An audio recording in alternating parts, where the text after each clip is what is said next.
From Stephen Schott Stadium on the campus of Santa Clara University, it is WCC Baseball on ESPN Plus and a West Coast East Coast showdown as the Clemson Tigers finish their 4-game Bay Area swing, taking on the Santa Clara Broncos. Hi everybody, Thomas Dunn here with you on ESPN Plus for the first ever matchup between the Tigers and the Broncos in each program's history. We mentioned the Tigers finishing their 4-game Bay Area road trip, just coming off a much-needed series win at Stanford, their first series win since early March against LaSalle. On the other side, the Broncos, they're searching a little bit. They got outscored 24-9. Had the day off yesterday, but that was coming off a sweep on the road at San Diego. So two teams looking for stability, looking for some momentum. Eric Bakich, San Jose's own Eric Bakich, thinks his team is coming out the other side of some recent struggles and sees the light at the end of the tunnel. Rusty Filter hoping for some better days for his Broncos. So on the other side, we'll have starting lineups. First pitch, Tigers, Broncos on the other side on ESPN Plus.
Back here at Stephen Schott Stadium, getting set to go for Clemson versus Santa Clara. Take a look at our players to watch. And for Clemson, Jack Crichton, one of the stabilizing forces and one of the, you see his passion on display both ways, and especially in the Stanford series. Hit his second career home run on Sunday, and that's coming off a day where on Saturday, robbed a home run. Someone who's provided some theatrics in a season that's been somewhat of a roller coaster ride for the Tigers relative to their standard. On the other side, Johnny Lutzow, who made his return to his hometown this past weekend at San Diego, batted .375 in that series, having extra base hits in all 3 games in his return. Take a look at the Clemson Tigers batting order, sponsored by West Coast Sports Institute. Bryce Clavon, Nate Savoy, Jack Crichton due up here in the top of the first. Luke Gaffney, Jacob Gerald, Tyler Lichtenberger, 4, 5, 6. Jay Dillard, Jason Fultz Jr., Jackson Moore round out the 9 for 4th-year head coach in the Bay Area's own Eric Bakich. You'll notice for the Tigers there is a Tristan McClatty-sized hole in that lineup. Out for a while, per Eric Bakich spoke to Coach pregame. Got hit in the face against Stanford, took 90+ to the face. Not ideal, hopefully. McClatty heals up quick, but out for a while per head coach. Take a look at the Broncos' defensive alignment. Over and left, Peyton Lambert, Andrew Raymond in center, Max Ross in right, Waylon Walsh, Ben Clear, Thomas Ferragaro, and Will Anderson in the infield. Johnny Lutzow in the squat, putting down the signs for the man you see on screen right there, Tyler Alleman, appearing in his 11th game on the season with his second start, a 2.13 ERA. Just came off his first career victory recently when the Broncos took on San Jose State over at home. Broncos in their home white pinstripes, maroon trim. Tigers in their road purples, tiger orange trim. Bryce Clavon ready to go. Tyler Alleman ready to go. Hope you're all ready to go on this Monday night here in the South Bay. First pitch tonight, 6:05 p.m. Pacific. So it's going to be an adjustment for Clemson, team that McClatty was one of 3 Tigers to have started all 33 games prior to this point, and getting hit in the face is no fun. Coach Bakich mentioned pregame that he would not need surgery, as currently the plan for Tristan. Take a look at the umpires for tonight's contest as Clavon's heading the count 2-0, but whiffs at that one. Harrison Silverman calling balls and strikes. Ruben Candelaria down the first baseline. Barney Navarro over at third. Bryce Clavon batting .271. His 17 games he's played, he fouls that one off. Had a home run yesterday at Stanford. Clemson finishing off a 3-game stretch that included an Easter Sunday game over on the farm. Santa Clara playing a Thursday through Saturday series, and in San Diego having the day off yesterday. The 2-2 to Clavon. Right down Broadway, strike 3, and Bryce Clavon down looking on strikes to open this one on a Monday night in Santa Clara.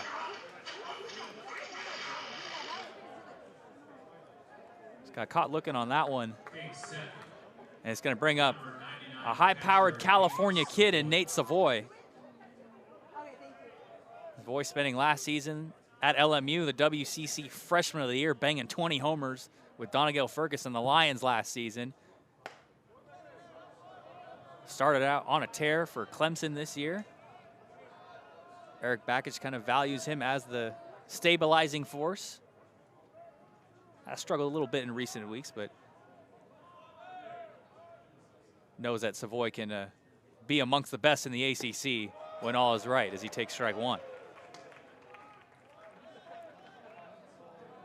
Had the fortune of watching Nate Savoy last year in Las Vegas for the 2025 WCC baseball tournament, and part of the squad that had set a WCC baseball tournament record with 11 home runs out in Sin City. Savoy among the party there. Started his season with 4 straight multi-hit games. Prior to yesterday's 3 of 5 affair at Stanford, was 0 for his last 15. So trying to get things going, and does so right there. A rocket shot into right field, and that one gets past Ross. It's going to be extra bases for Nate Savoy. A stand-up double for the SoCal kid here in the top of the first.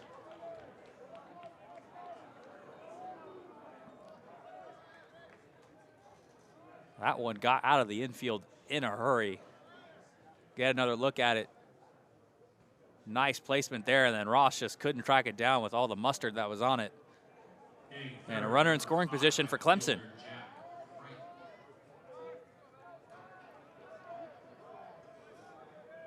Brings up Jack Crichton.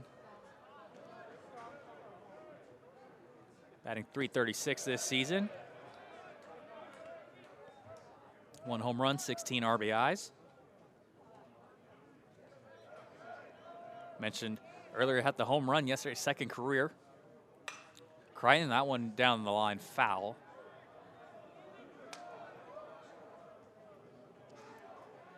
And another lineup note, no Ty Daly in the starting lineup to start this one, the 2nd straight game where he's not in the starting lineup for the Tigers. 1-1 to Crichton. Now, and a grounder over towards first. Anderson takes it on and retires Crichton for out number 2. Savoy over to third.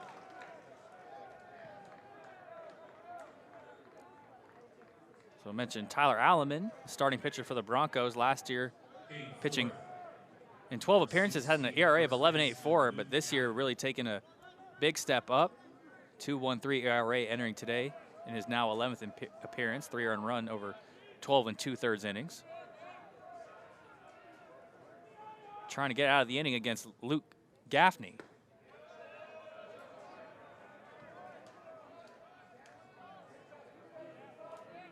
Gaffney batting .295, the former Big Ten Freshman of the Year at Purdue. Last year tied for 2nd in Clemson history and sacrificed flies in a season with 9.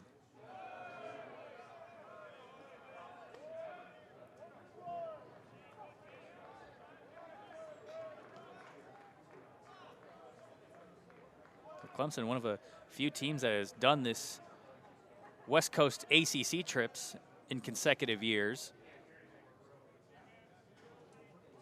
Played at Cal last year. Just coming off the series over at Stanford. Georgia Tech also on the other side, the preseason favorite in the ACC. They beat the Gold out of the California Golden Bears, sweeping them in 3 straight in Berkeley, the 2-0.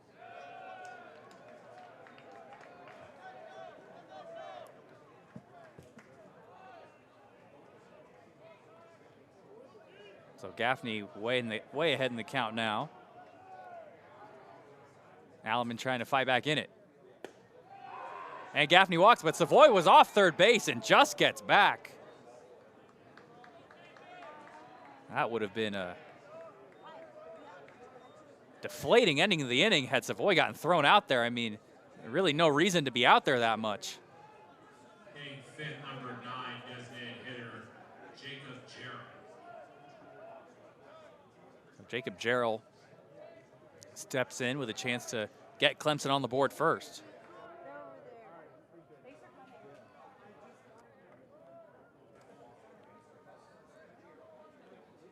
Jarrell, part of the co-captains for the Tigers. That's a liner into left field. That's down for a base hit, and Clemson is on the board first here to start on Monday night in Schott Stadium. Jacob Jarrell, RBI number 31 on the season. He brings in Savoy, and the Tigers up 1-0. Hitting sixth, number 8, shortstop. See right there, past shortstop Cleary. Clemson entering today 11-0 when scoring first, so potentially a good omen for the Tigers in this one. Brings up Tyler Lichtenberger. Transfer from App State, the Sun Belt freshman of the year last year. Batting .252, 1 home run, 19 RBIs. Lichtenberger fouls that one away.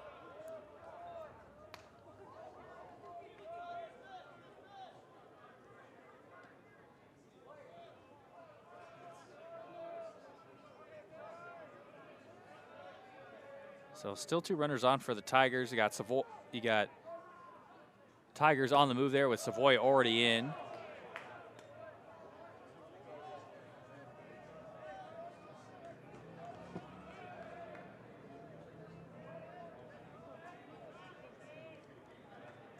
Gaffney who walked in.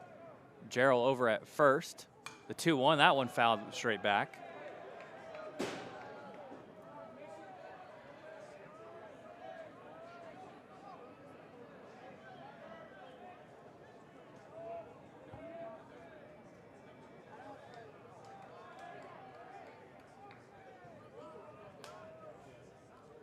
Two and 2 to Lichtenberger. That one outside. The count runs full. Alleman entering today, 10 strikeouts across 8 walks. Rusty Filter hoping his young arm can get out of this one. The 3-2.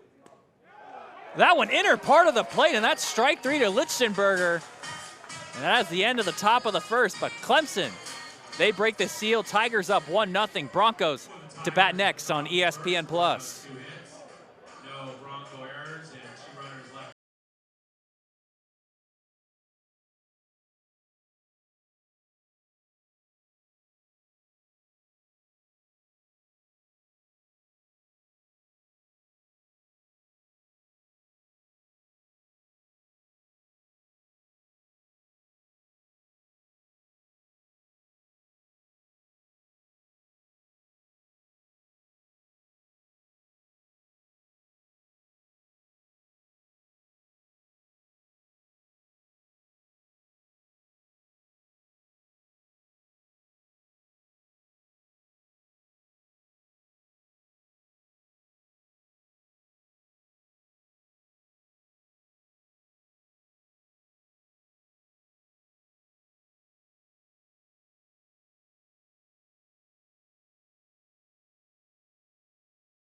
back here in Santa Clara with Clemson having a 1-0 lead early. Take a look at the Santa Clara Broncos batting order, sponsored by West Coast Sports Institute. Thomas Ferrajaro leading off with Ben Cleary, Max Ross.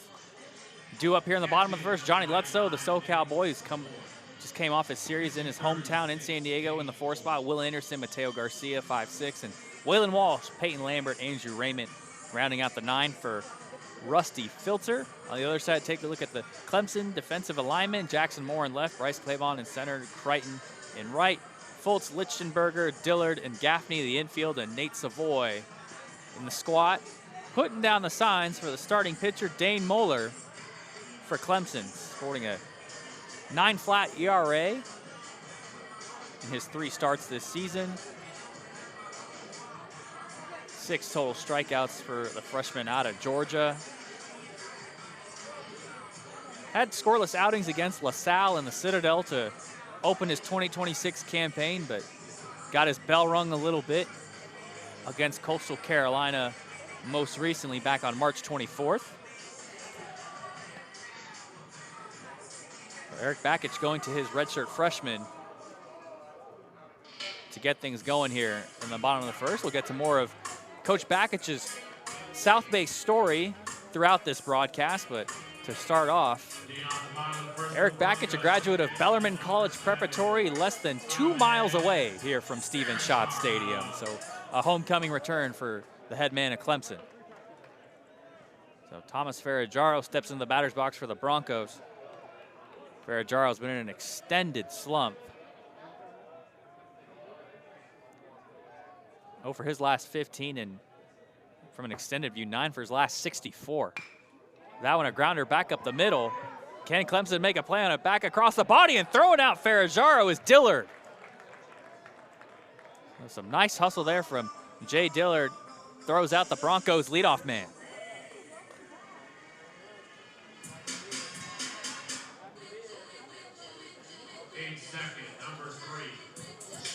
Brings up Ben Cleary.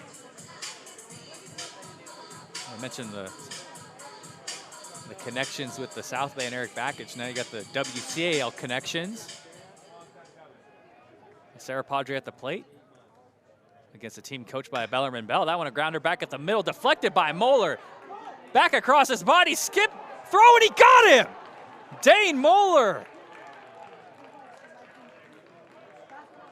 And absolutely no part of leverage whatsoever, finds a way to get the out. And get another look at it here. It was close at first. Hard to tell from that angle. Rusty Filter. Immediately, Rusty Filter says, I want a challenge. And we'll see. With the initial call, you get another look at it here. The initial call is out. Did Cleary get that right foot down? I believe so. We'll see. Initially, you need to have irrefutable evidence on this one. Initial call was that he was out, but even beyond that, Dane Moeller falling down off his back foot after it had already deflected off his glove. Get another look at it here in slow-mo.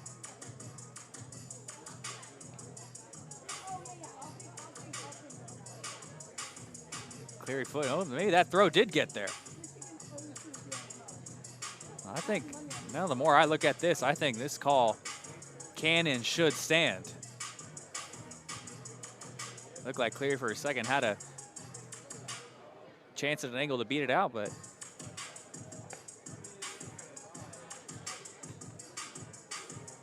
be a nice throw, all things considered, for Dane Moeller, regardless of result here, because that could have easily spelled disaster one way or another.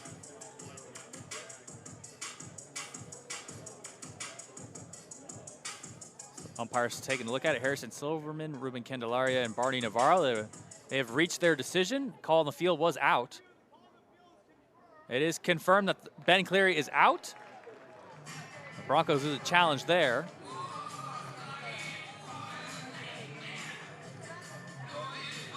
So 2 down here in the bottom of the first brings up Max Ross.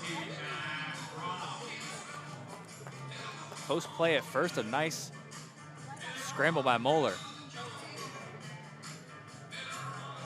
Ross batting .324 with 2 home runs, 2 RBIs, a team leader in RBIs. Takes strike 1. Ross with hits in 11 of his last 12 games, and the only Bronco to start all 30 games so far this season.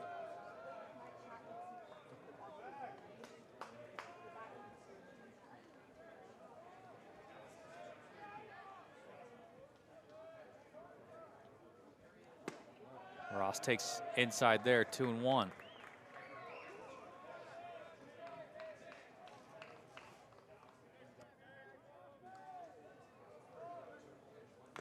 Ross fouls that one off his foot, and Moeller on the doorstep of going 3 up, 3 down here in the bottom of the first.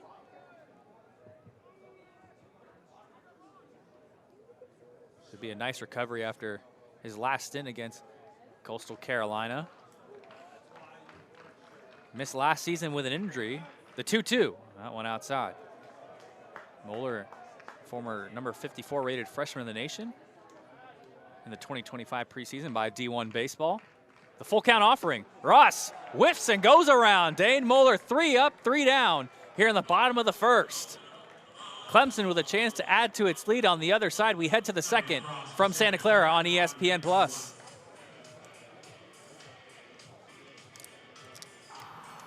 You have the power to write your own story, create new possibilities, and set new standards. With pride and prestige, you have the power to forge a new path. We develop fearless leaders, dominate in the classroom, and inspire on the field.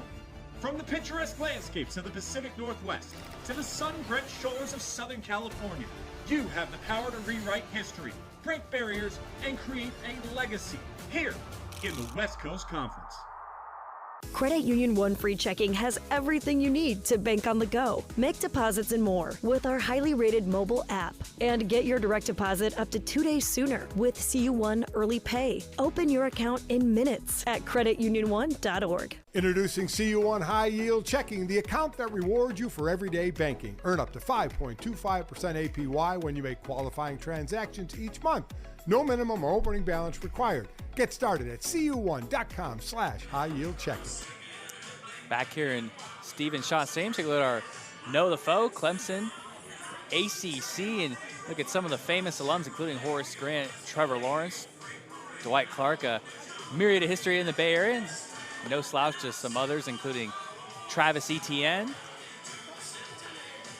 and a lot of good athletic programs throughout the university. Take a look at some of the history behind Dabo Swinney of football and Brad Brownell in basketball, and take a look at the fourth-year head man, Eric Backich, the San Jose man himself, graduate of Bellarmine College Preparatory, mentioned less than 2 miles away.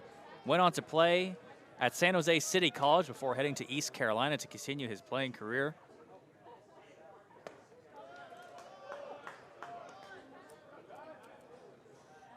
It's 0-1 the count.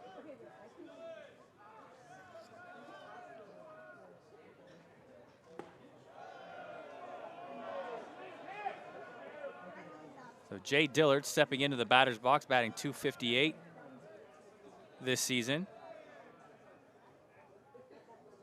The 1-1, Dillard, a grounder over towards short and Cleary. And he retires Dillard for out number 1.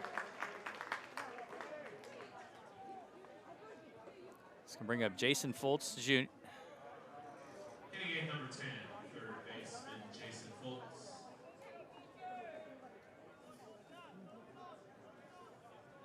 Fultz Jr. batting .280, and now his 16th start.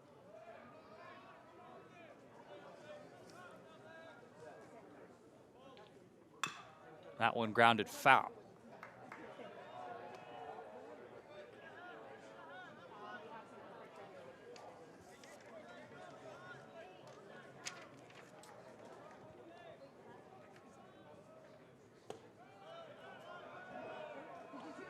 That one upstairs to Fultz.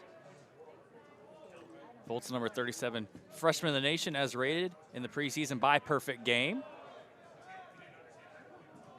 Currently on a 5-game hitting streak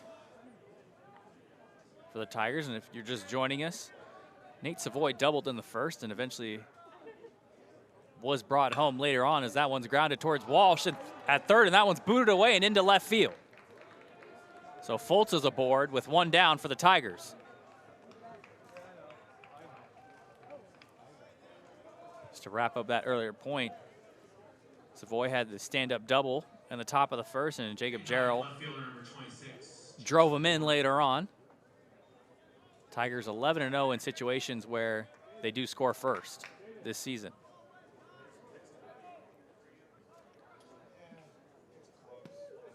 Brings up Jackson Moore. Some of the other injuries for the Tigers. Been beat up in certain respects. No Colin Priest, still making his way back from an injury early on, still a ways away. No Jaron Purify. A lot of the on-field leaders for the Tigers forcing others to step up in the interim.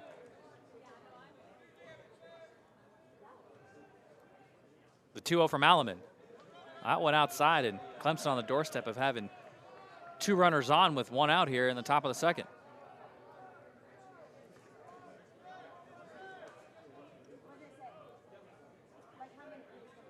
The 3-0 to Moore. Taken the whole way, thought he had ball four, and instead it's called strike one.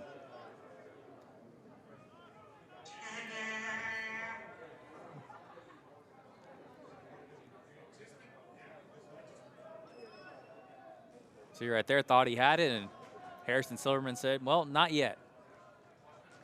The 3-1. That one inner part of the zone to make the count run full.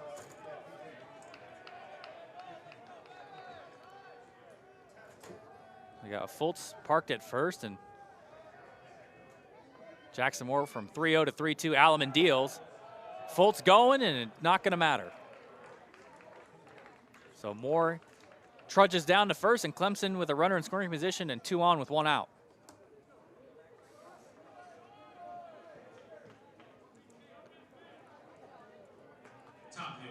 He's going to turn the order back over to Bryce Clavon. The Georgia transfer. Entered today batting .271. He skies a high pop-up to shallow right field, and making the catch is Ferragamo for round number 2. So 0 for 2 is Clavon to start this one. But Santa Clara far from out of the woods with Nate Savoy coming to the batter's box. Catcher, Nate Savoy. Savoy mentioned during the Stanford series, and he's got his family up here supporting, and a lot easier to come from Southern California up to Northern California than taking a long flight back east. A true sophomore out of Newport Beach, California.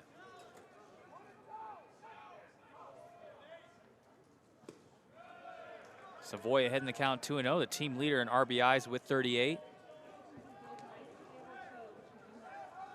Started out his Clemson campaign with 4 straight multi-hit games. The 2-0. That one just catches the corner.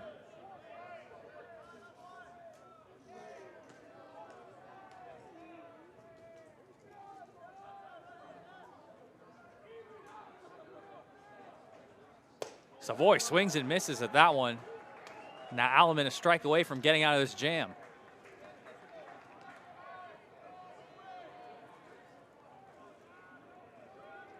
So Fultz at second, Moore over at first. Alleman 2 balls, 2 strikes, 2 outs to Savoy. That one right in the heart of the zone for strike 3, and the Clemson threat is extinguished in the top of the second. Tyler Alleman gets out of it. Santa Clara with a chance to get themselves on the board next on ESPN+.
Back here in Schott Stadium, getting set for the bottom of the second here on a Monday night in the South Bay. Take a look at some of the Santa Cruz Cardinals who have made the trek over the hill and Highway 17 to get in the building. Dane Moeller back out on the mound for his second inning of work for Clemson. Facing off against 4-5-6 Johnny Lutzow, Will Anderson, Mateo Garcia.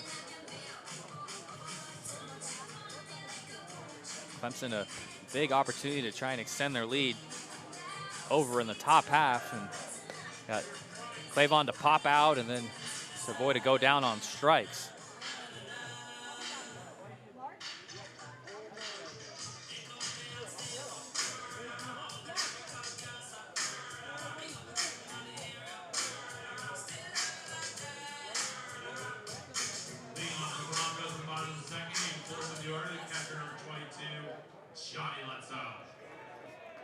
So Johnny Lutzow stepping into the batter's box.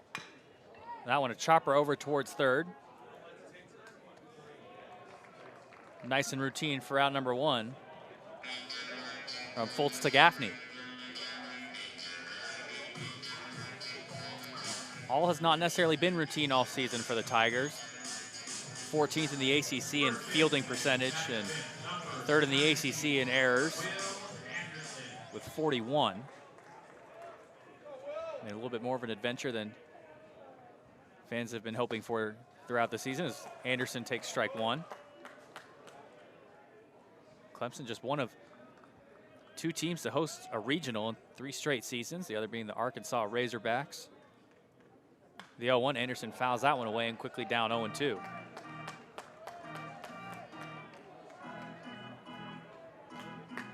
Anderson batting .291. In a slump himself, one of his last 19 at the plate.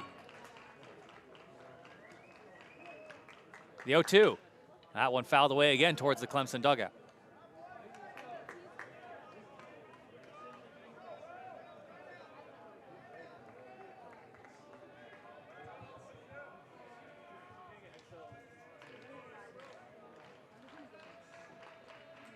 Moeller, the 0-2. Did he get Anderson? Yes, he did. Gets him down looking. And Dane Moeller, 5 up, 5 down here to start his outing in Santa Clara.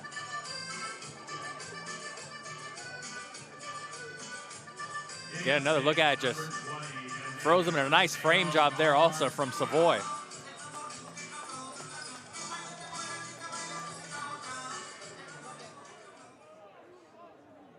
Brings up Mateo Garcia. Moeller just pounding the inner part of the zone.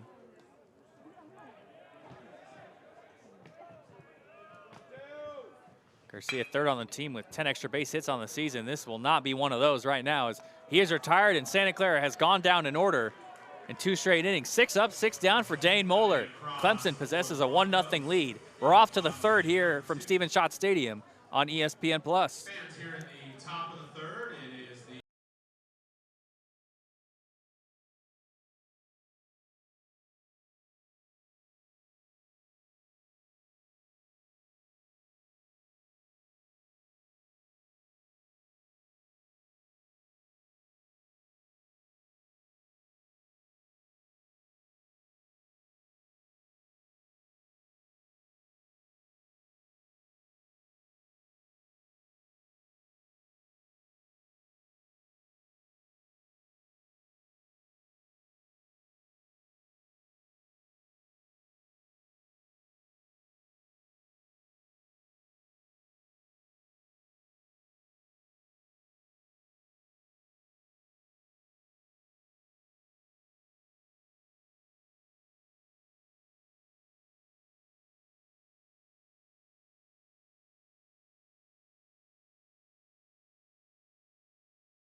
To the third we go here in Santa Clara. Clemson with a 1-0 lead over the Broncos, and 3-4-5 due up with Jack Crichton, Luke Gaffney, and Jacob Jarrell. Tyler Alleman back out on the mound for the Broncos. You mentioned Clemson coming off a series win at Stanford. Tigers had a season high, 18 hits in that one.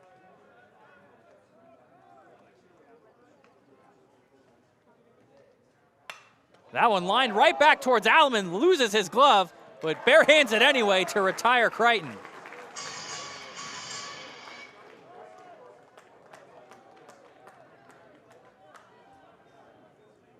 A nice recovery there from Alleman.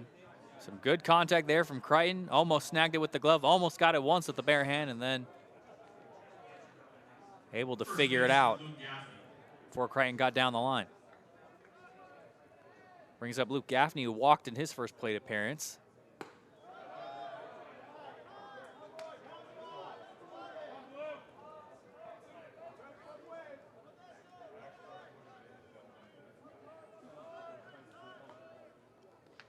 Gaffney entered today batting .295, takes way in tight there.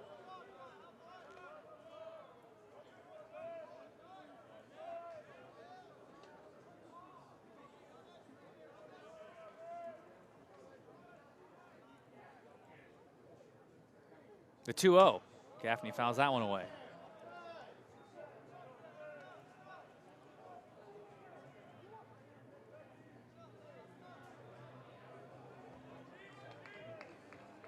It's not the first time the Tigers have actually been inside Stephen Schott Stadium this weekend, when they came in on Thursday, got some reps in. That one outside. Eric Bakich and Rusty Filter talking pregame, and Coach Bakich thanking Coach Filter for the time and opportunity to get some work in before Clemson got out to play in Stanford 10 miles up the road. The 3-1. And the count runs full to Gaffney. After tonight's game, the Tigers will be staying the night in the Bay Area, then flying back east tomorrow morning for a home series against North Carolina as Gaffney goes down looking. Tyler Alleman, strikeout number 4 already for the redshirt sophomore. Just got enough of the outer part of the plate, and down goes Gaffney. So Jacob Jarrell back up, drove in Savoy back in the first to get Clemson on the board.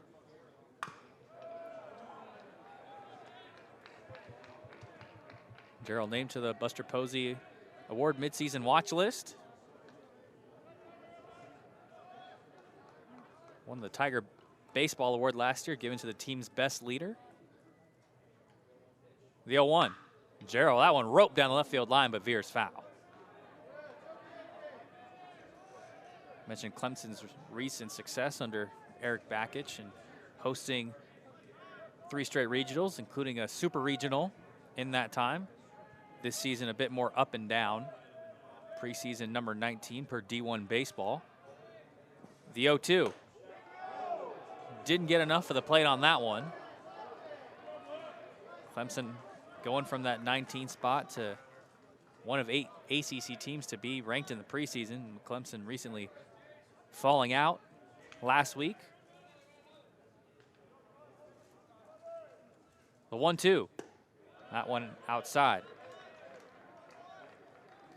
Falling out of the rankings recently, ended a 51-week streak of being ranked in at least one poll. 51 straight polls, the Tigers are ranked, and now looking to get themselves back in it. The 2-2.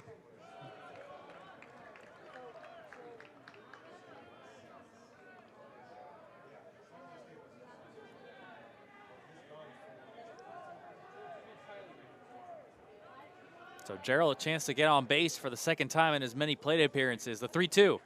Swings and misses at strike 3 on a foul tip. Tyler Alleman with 5 strikeouts through 3 innings of work. He's got the Clemson batter swinging everywhere. Gets Jarrell to go down. Now the Broncos another chance to try and ignite their offense and get it going. To the bottom of the 3rd we go. Clemson 1-0 over Santa Clara on ESPN+. Santa Clara is the place to help you figure it out. The community that you have here, the professors, the mentors, so many different kinds of people is maybe the thing that shapes us the most. My name is Morel Raza. I'm an assistant United States attorney. There is not a single wonderful thing in my life that didn't stem from my time at Santa Clara and the mentors who pointed me in the right direction. Progress needs people.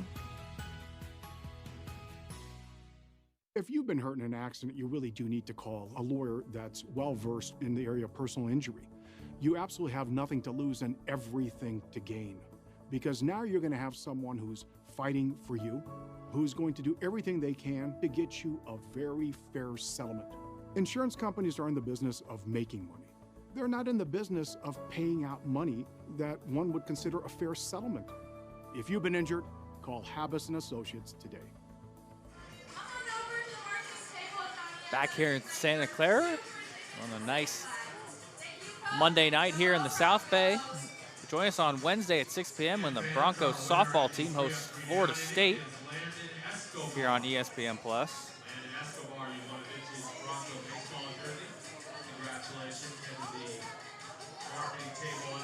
Clemson with the 1-0 lead as they look to win 3 of 4 on their Bay Area swing. After winning 2 of 3 up on the farm, they had a chance to sweep on Saturday.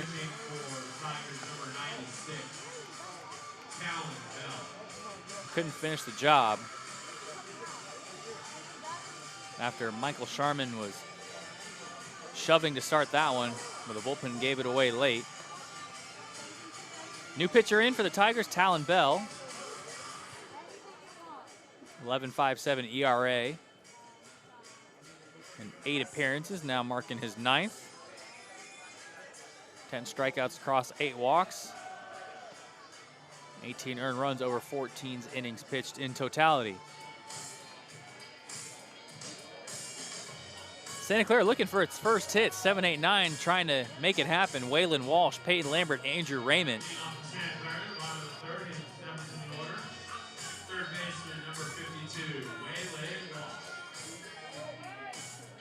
So lefty left.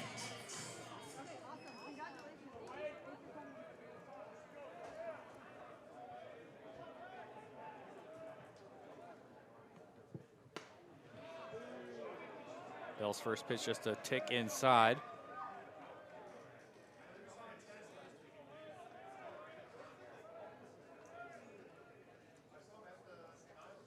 The 1-0. That one catches the zone for strike 1.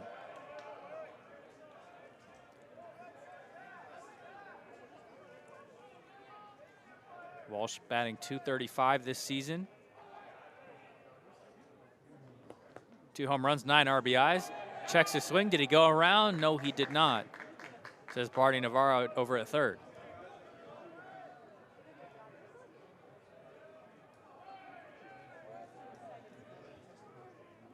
Did he go around? You be the judge. Back alive here, the 2-1. That one fades right back in for strike 2.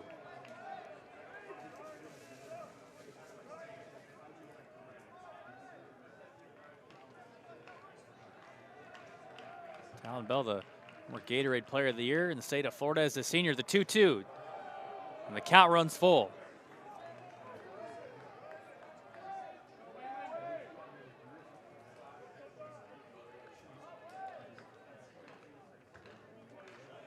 So Talon Bell taking over for Dane Muller, who went 6 up, 6 down, trying to retire his first Bronco, the 3-2, and that plunks Walsh. So the Broncos get a leadoff base runner courtesy of that hit by pitch by Bell.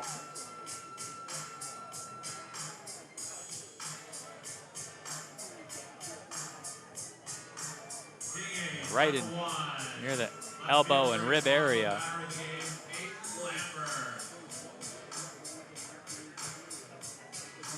The Broncos get their first base runner aboard for Peyton Lambert.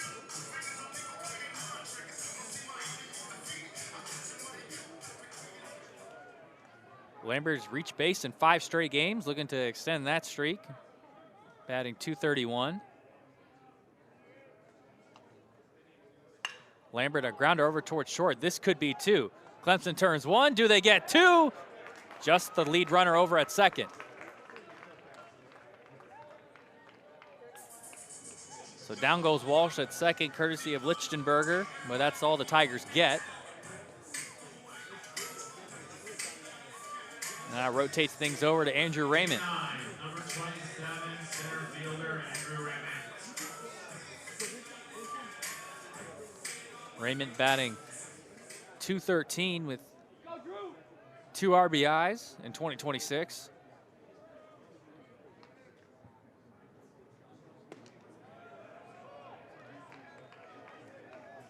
Strike one there from Bell.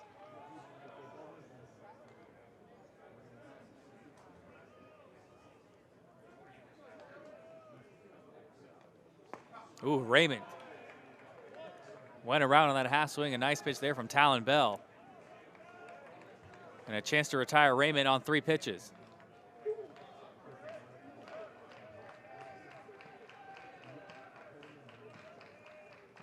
The 0-2 from Bell.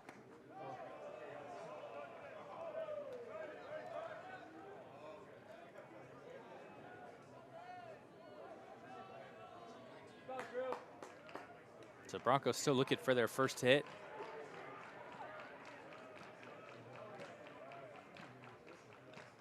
Bell fires away the 1-2, that one outside.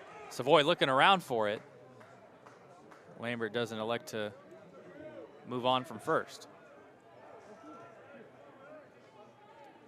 Thomas Dunn here with you all on ESPN Plus. Thank you so much for spending your Monday night with us.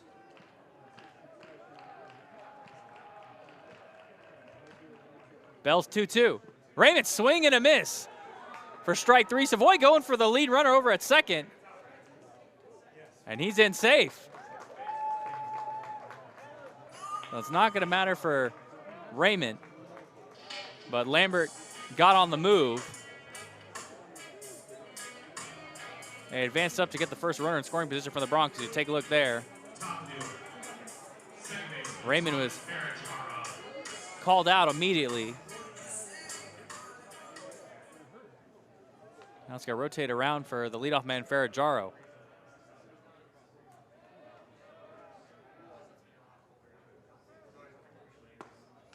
And in there for strike 1 from Bell.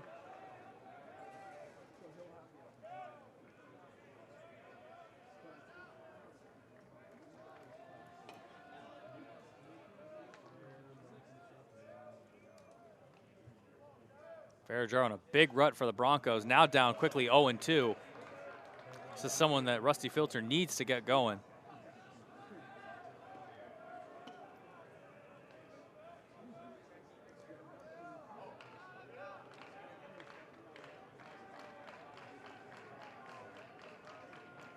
Bell has given him multiple earned runs in 7 of his 8 appearances this season, but this time strikes out Ferragaro on 3 pitches and shuts down the Broncos.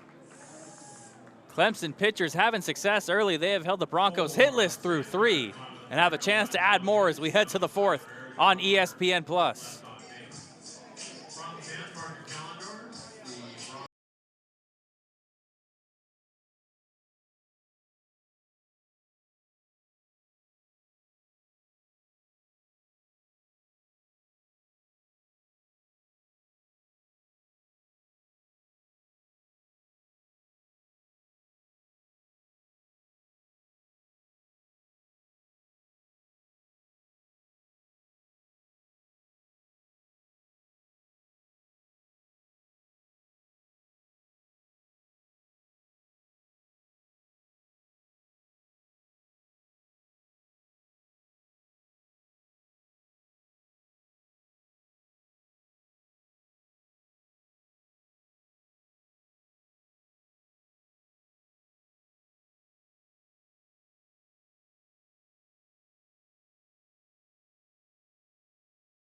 Getting set to go for the 4th inning. Take a look at the Broncos' 9th-year head coach, Rusty Filter.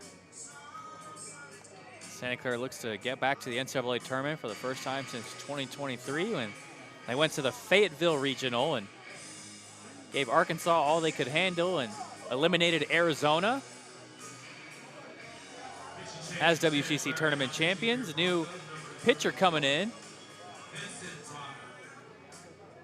Vincent Braga. Sophomore out of nearby Palo Alto. Appearing in his 9th game of the season, sporting a 2.79 ERA for Santa Clara. 6, 7, 8 due up for the Tigers. Lichtenberger, Dillard, and Fultz Jr. Close the book on Tyler Alleman and a career high in strikeouts with 5. Previous high was 3. Went 3 innings, gave up 3 hits, 1 earned run, 5 strikeouts across 2 walks. And on the other side, close the book on Dane Moeller. 2 innings pitched, no hits given up, no earned runs, 2 strikeouts, no walks. So good opening stits from both pitchers. As Braga looks to get in rhythm here against Lichtenberger.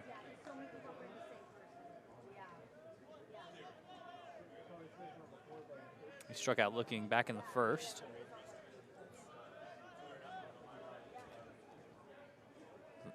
The number 49 prospect for the 2027 draft per perfect game. Braga trying to retire him on 3 pitches. Instead, it's an opposite field shot down the left field line. It's a fair ball. Lichtenberger digging for extra bases.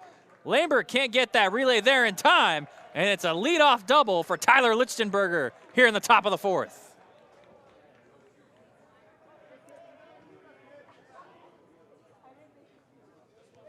So Clemson with a runner in scoring position. You get a look at it. Broncos playing the pull, and Walsh no chance to get back there in time. And Clemson in business early. Tigers 1 of 5 with runners in scoring position to this point in the game, and now it's Jay Dillard who grounded out in the second with a chance to get things going, shows bunt and gets it down to Braga.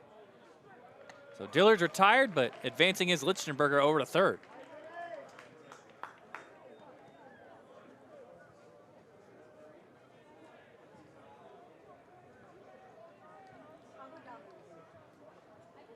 Third baseman Jason Foltz.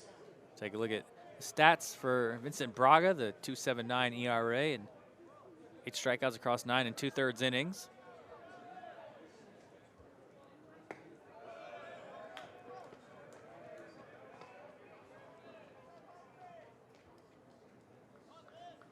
Brings up Jason Foltz Jr., who had a base hit and his only at bat, the 1-0.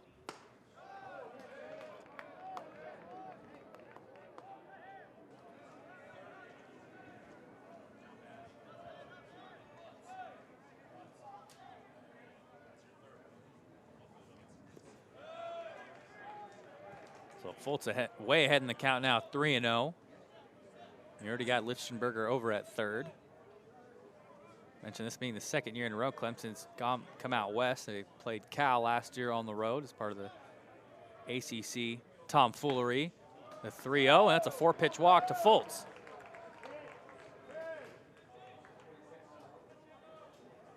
Both basketball teams made the trip out west. Brad Brownell and Sean Poppy's groups both getting a lot of wins out in the Bay Area. Dabo Sweeney and Clemson football team will be in Berkeley in the fall, early on in the season.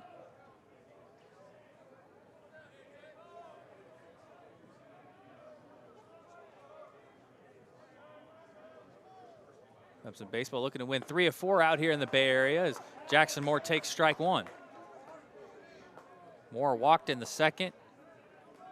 You got runners at the corners with Lichtenberger at third and Foltz over at first, and Clemson a chance to get some an early extension of this lead.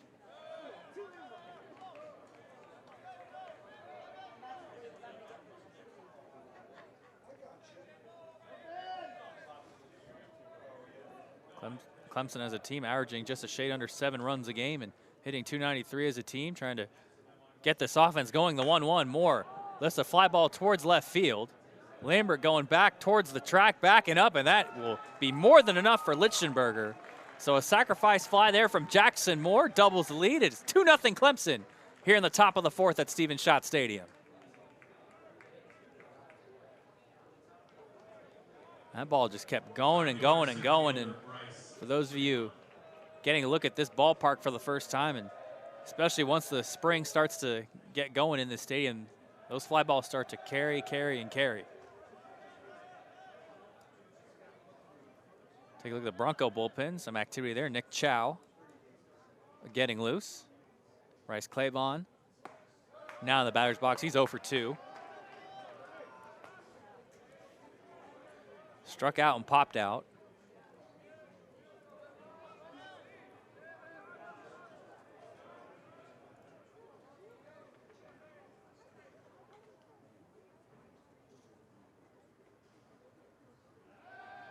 Braga goes back to check on Fultz. Nothing doing there.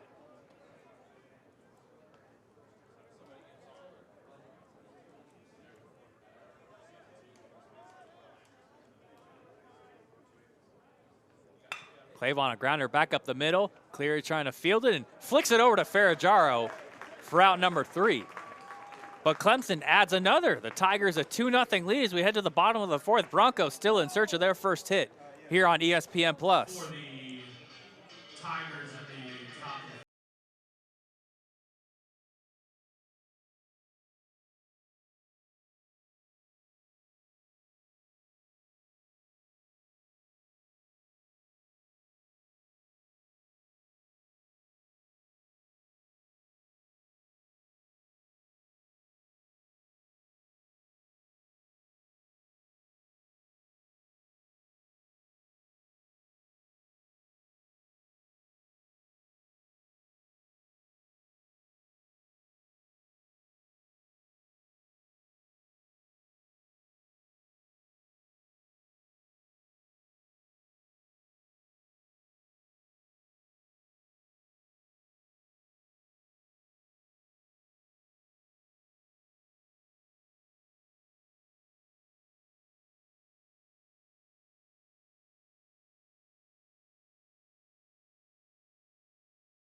Back here on ESPN+. Today's game's brought to you by DevCon Construction, building the future of Santa Clara athletics, and by Lux Bus America, covering more ground in more places. Clemson with a 2-0 lead here in the South Bay. Thomas Dunn here with you guys on ESPN+. Tigers so far 2 runs on 4 hits, no errors. Broncos still hitless for the moment. Talon Bell back out on the mound for Eric Bakich. Had 2 strikeouts back in the 3rd and got things going in a nice way for the Tigers. Are holding opponents' batting average down to 221 on the season. It's really just been about the consistency more than anything for a group that's had weird gremlins out in the field.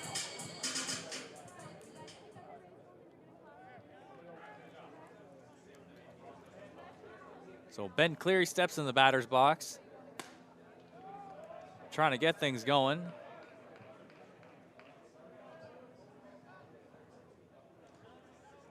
Cleary grounded out to the pitcher back in his first at-bat.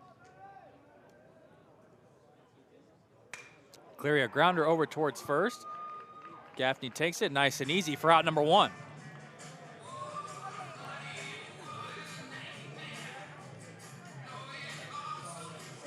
Now batting for Santa Clara, number 14, right fielder Max Ross. Brings up Max Ross.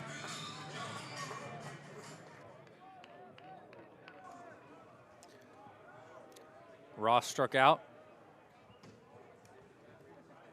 in the first.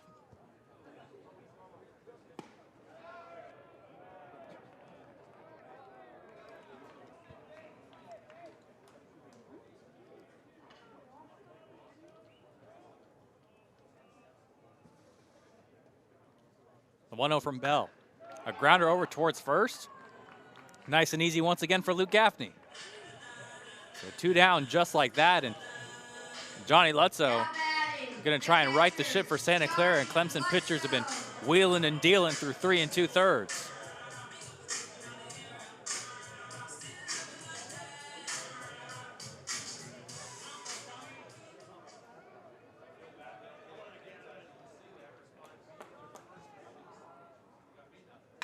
Lutzow, that's another ground ball. Clemson trying to make it 3 up, 3 down in this one. Fultz around, and Santa Clara still hitless through 4 innings. Clemson doing a nice job on the mound and in the field.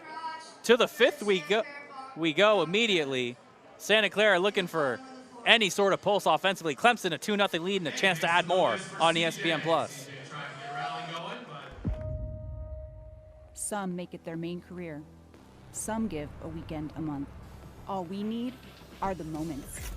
In the Air Force, How you serve is more important than how much you serve.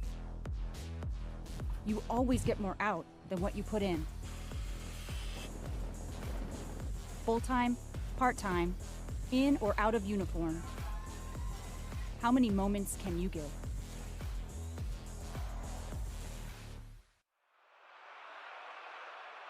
Clutch seats. Get in on the action. Don't miss the save. Scoring tickets has never been easier. Get your tickets now at soldout.com. Soldout.com is a proud partner of the West Coast Conference. Back here in Stephen Schott Stadium, getting set to go for the top of the 5th. Take a look at the West Coast Conference standings, sponsored by Lenardi's Market. And one of the unusual suspects at the top of the standings, the USF Dons. The Broncos having been swept up in the city recently to their rivals in a mess otherwise from 2nd down through 6th. Portland through Pepperdine, and Santa Clara having just faced the University of San Diego, got swept down there.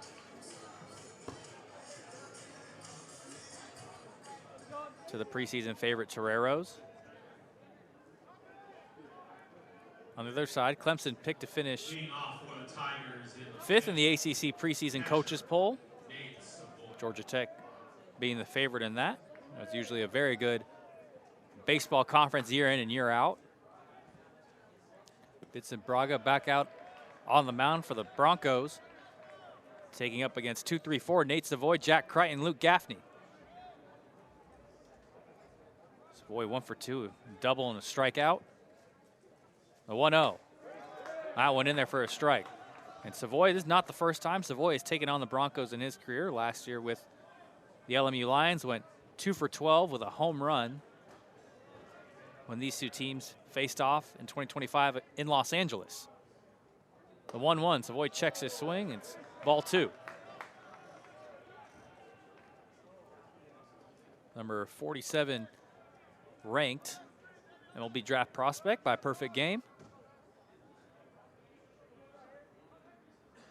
The 2-1, Savoy, a grounder over towards first, and that one booted away by Anderson. Savoy will be aboard for the 2nd time tonight.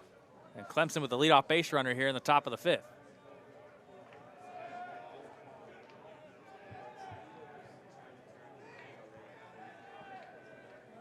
So it's a couple times now the Broncos, especially off Savoy hits, have trying to backhand the ball and to no avail. We saw in the first, Max Ross tried to cut it off that way and right.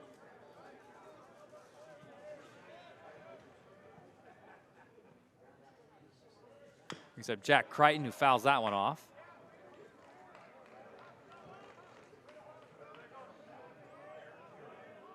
Crichton has had a nice ascendance in his Clemson career, became the predominant starter at first back in 24, and a nice stretch to close out 2025. The 0-1, that one way upstairs. Entered today batting .336.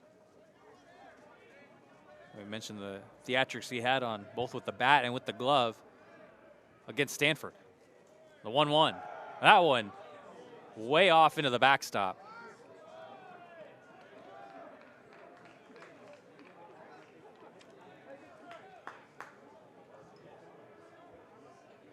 So Savoy motors up to 2nd.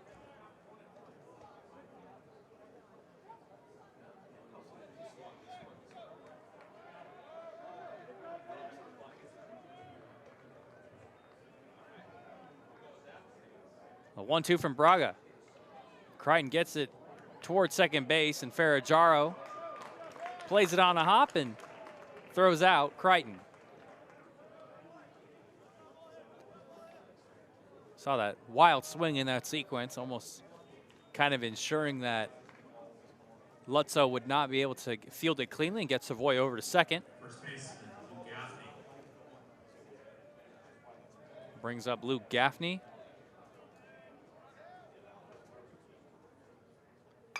Gaffney, a liner down the right field line, foul.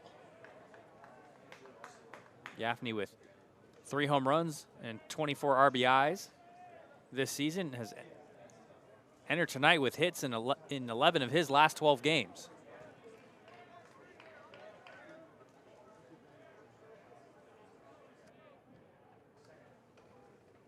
The 0-1. Gaffney, a high fly ball towards right field. Ross doesn't have to move so much for a can of corn, and that's out number 2.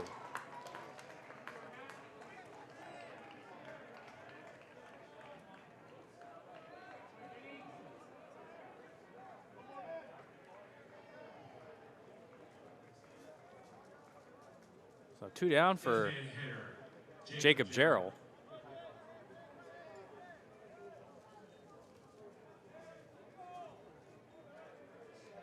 Jarrell, who drove in Savoy back in the first, a chance to re-rack and do it again here in the 5th.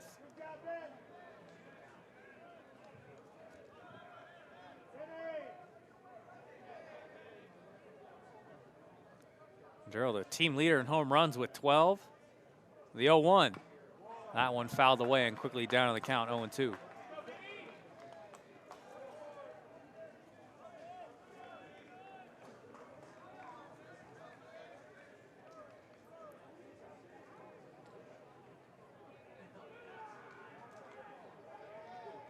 No balls, 2 strikes. Savoy over at second. Braga deals in, and that one almost skipping away from Lutzo.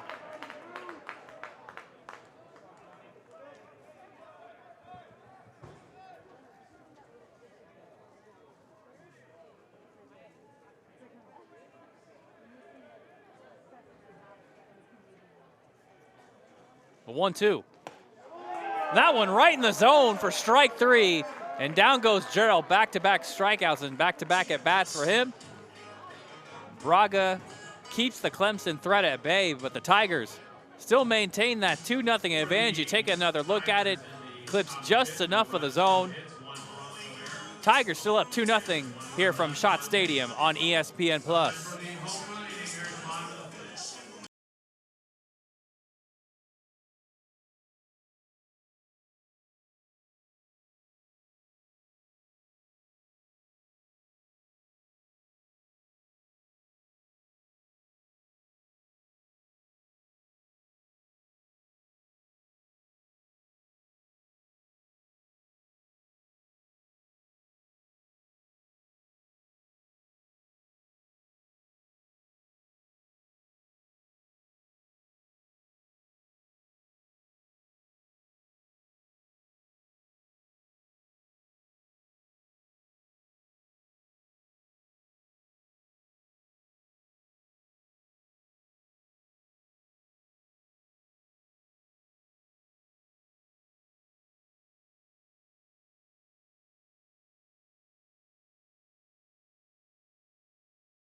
Back here in Santa Clara as we approach sunset here in the South Bay.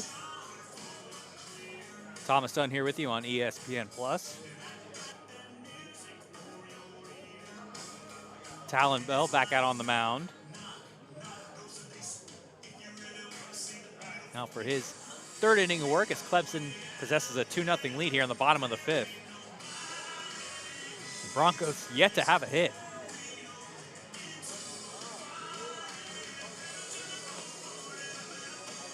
Clemson entering the day with an pitching staff ERA of 4.12 and a 3.22 strikeout to walk ratio. Leading off for Santa Clara. Keep those numbers right where they are and improve on them. And so far, so good.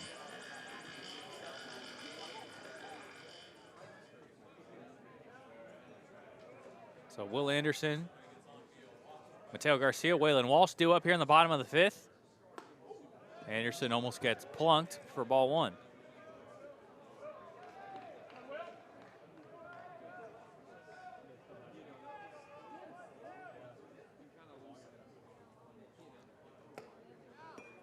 Anderson, the local product out of Gilroy, California, and Ohlone College. Back when he was over at Ohlone, earned 2 first-team All-American nods in the part of the ABCA Pacific Association Division. And from the JBB.net. At that level, he fouls that one away. I mentioned entering tonight was 1 for his last 19, make that now 1 for his last 20.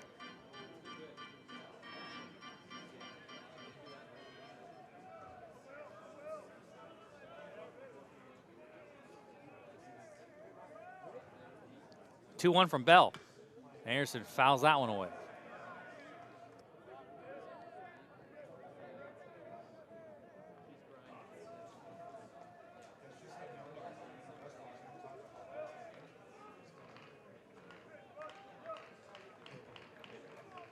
Back at the top half of the inning, Anderson was credited with a E3 as he gets plunked in the back of the leg by Bell. A couple pitches had run inside on him to start that at bat, and that's how it gets bookended. Well, Broncos, by any means necessary, need base runners, and that's one way to start it here in the bottom of the 5th.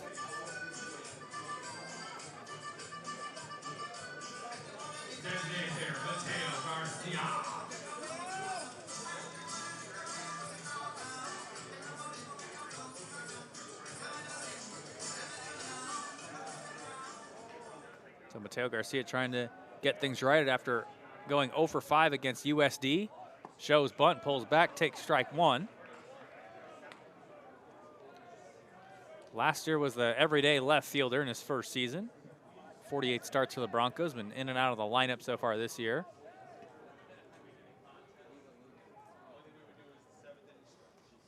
The 0-1. Garcia takes strike 2.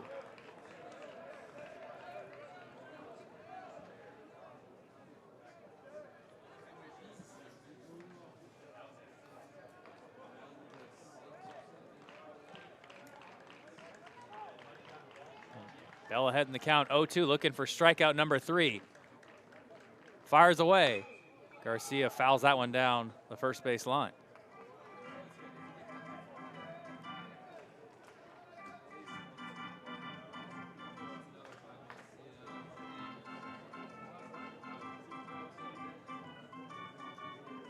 Garcia third on the team with 10 extra base hits this season. Trying to get Santa Clara their first hit of this ball game. The 0-2 from Bell. That one down, and Savoy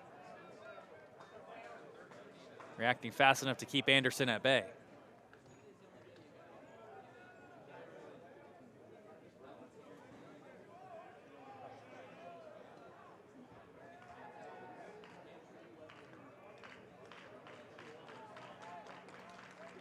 The 1-2. Garcia takes strike 3, and a nice pitch that backdoored right in from Talon Bell. And he's got his 3rd K of his outing, and one down here in the bottom of the 5th. Get another look at it here. Just froze him right there. Nothing you can do but tip your cap on that pitch from Talon Bell.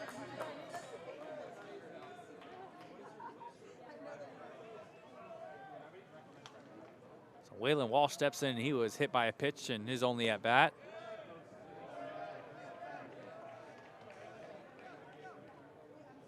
Bell given some really good innings for Eric Bakich. We mentioned at the start of his appearance, had given up multiple earned runs in 7 of his 8 appearances to date.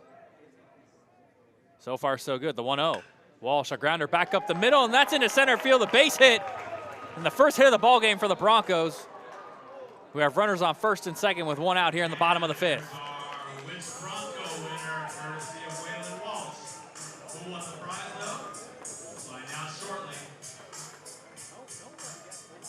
Yeah, another look at it there, and it wasn't the hardest hit ball in the world, but simply hit it where they ain't. And here's the Bronco batter of the game, left fielder Peyton Lambert. We're gonna have a meeting on the mound here for the Tigers.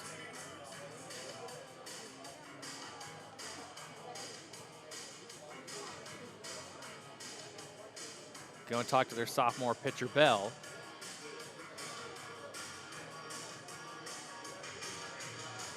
Pitching coach Jimmy Bellinger in his 4th season.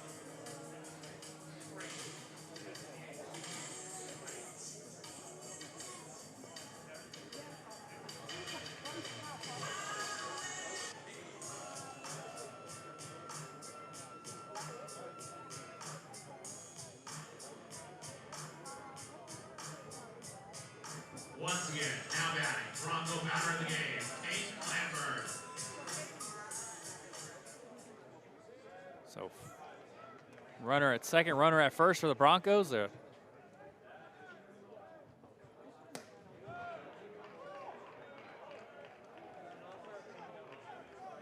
Strike one to Peyton Lambert. Take a look at the Tigers bullpen. Some activity there. Eston Simpson getting warmed up. The 0-1 from Bell. Lambert swings through it and quickly down the count 0-2.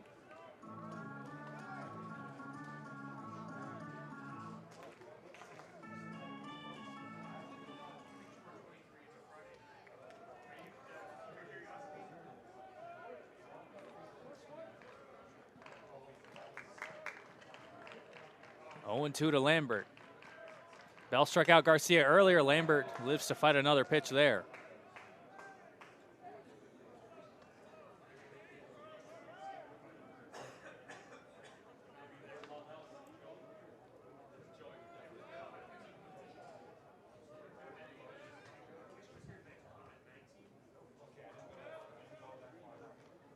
As day heads towards night here in Santa Clara, lights are starting to come on, sun's starting to set. The 0-2 from Bell. Lambert lifts a fly ball towards shallow center field. Clavon there to retire him for out number 2. Runners do not advance.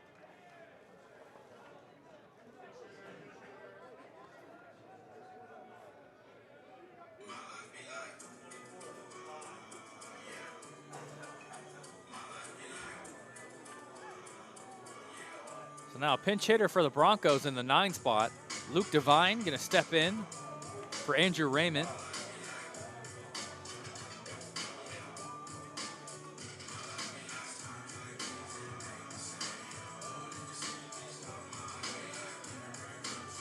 Pitcher in the game for Santa Clara, in the number 9 spot in the order, 24, Luke Devine.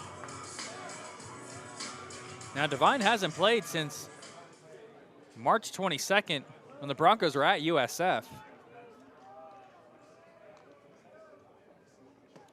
Checks his swing, but goes right around.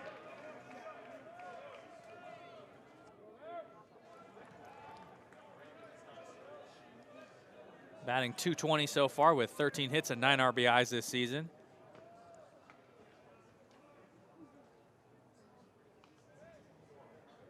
The 0-run from Bell. That went outside. Get the feeling Eric Bakich is just trying to steal as many outs as possible. Consider the high leverage arms that were used the other day at Stanford, and Danny Nelson and Dylan Harrison, who the youngsters pitching 4 1/3 scoreless, and a great way to be part of the response to win the series on Easter Sunday. The 1-1.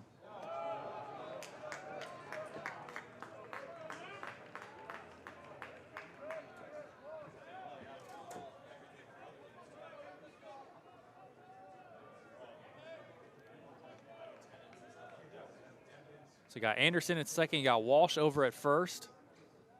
Luke Devine trying to get the offense in gear, and he's ahead in the count, 3-1.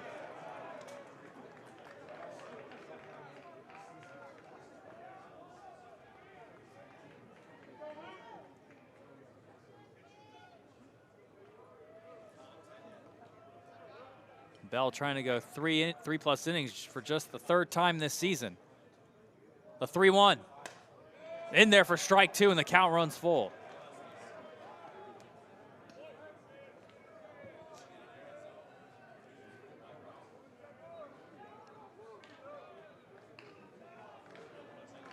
So 3 balls, 2 strikes, 2 outs, 2 runners on. A high leverage spot for Talon Bell and Luke Devine. Devine lives to fight another day.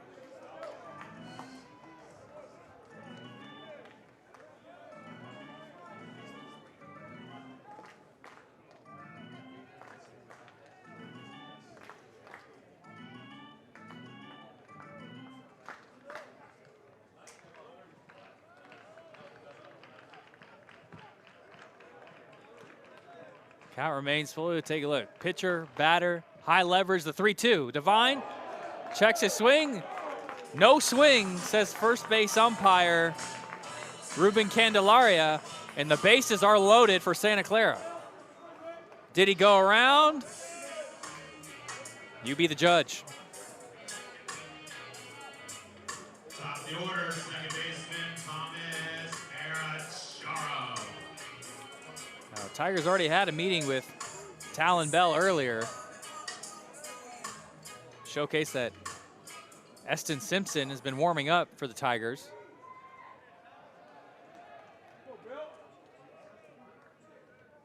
Thomas Ferragero, chance to get the Broncos on the board. Takes ball one. It's grounded out and struck out looking.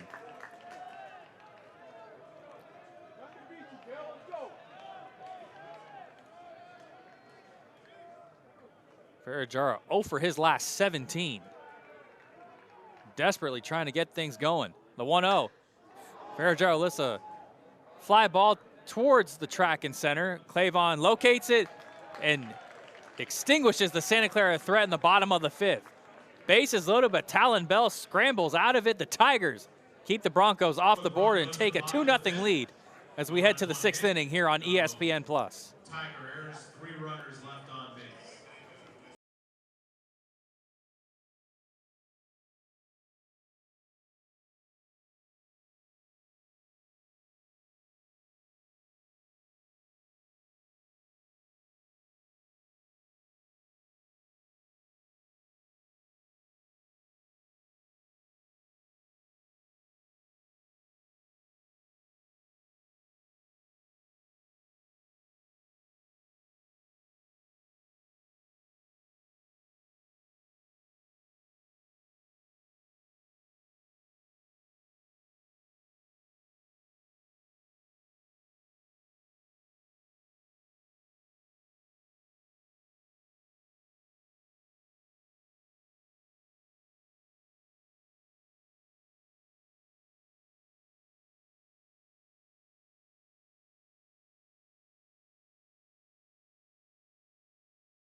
Back here in Santa Clara, Clemson having a 2-0 lead.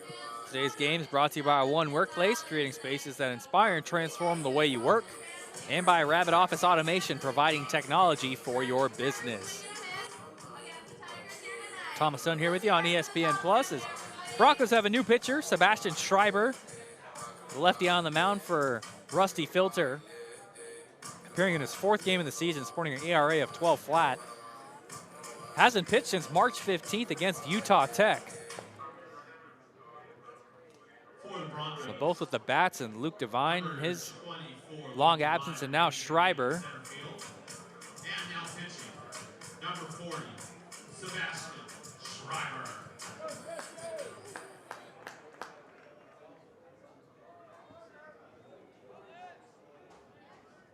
Leading off the Tigers, the 6th, shortstop, Tyler Lichtenberger. And he's tasked with 6, 7, and 8. Tyler Lichtenberger, Jay Dillard, Jason Fultz Jr. Lichtenberger, who most recently doubled back in the 4th. Takes a called strike one there.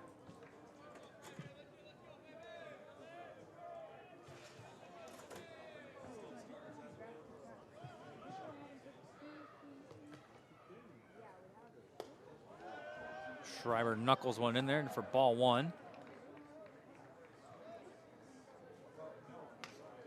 Mentioned some of the Bay Area connections on this Clemson staff, not exclusive to head coach Eric Bakich. Phil Pohl, the director of scouting and player personnel, who's the bullpen catcher for the Oakland A's. Lichtenberger takes a called strike two there, served in that role for 6 seasons.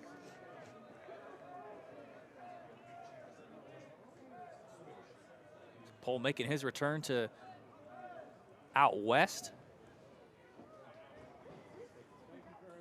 The 1-2. Lichtenberger fouls that one back. And for those of you who are just joining us, we mentioned earlier Eric Bakich, the head coach of the Tigers, a graduate of Bellarmine College Prep, less than 2 miles down the road here from Stephen Schott Stadium.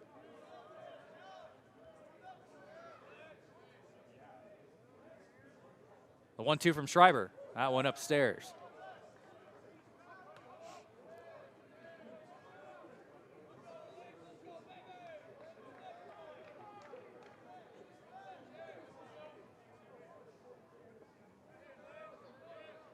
It's the Tigers' first regular season non-conference game in the state of California since 1993. A rare sight to see the Tigers out west in this sort of setting. You take another look at that 2-2 from Schreiber. The 3-2 to Lichtenberger. That one fouled straight back. Mentioned some of the lineage and success that's been surrounding this program. Got 3 major leaguers and Bryce Teodosio, Eli White, Jacob Robleski with the Angels, Braves, and Dodgers respectively. Lichtenberger fouls that one back. Teodosio, we mentioned him, had a nice catch in some of the final spring training games when the Angels took on their crosstown rivals against the Dodgers. Robleski, a World Series champion, and had some key moments despite his transfer from Clemson. The full count offering. Lichtenberger swing and a miss for strike 3, and he goes down. Striking out for the second time this evening, and one down here in the top of the 6th.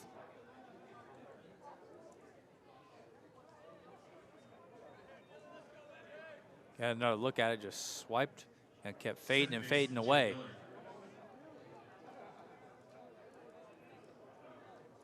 Brings up Jay Dillard, grounded out and had a sack bunt.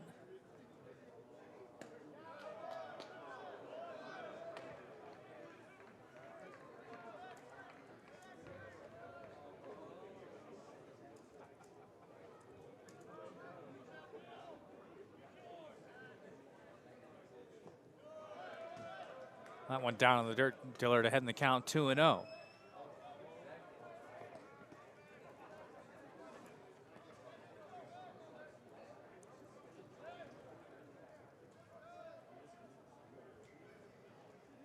Johnny Lutzow going to come out and talk to his pitcher Schreiber.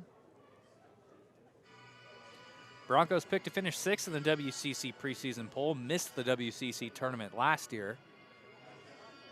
Conference takes the top 6 teams before scrambling them around in single elimination, then double elimination format. It's been a roller coaster ride for Santa Clara this year.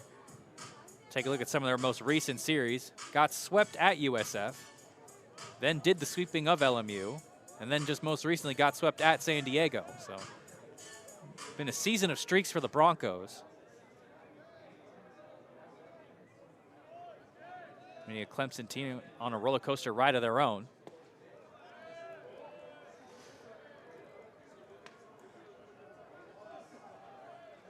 Prior to the Stanford series, we're on a bit of a slide, including losses to Miami, Wake Forest, and Notre Dame, both in series and solo fashion.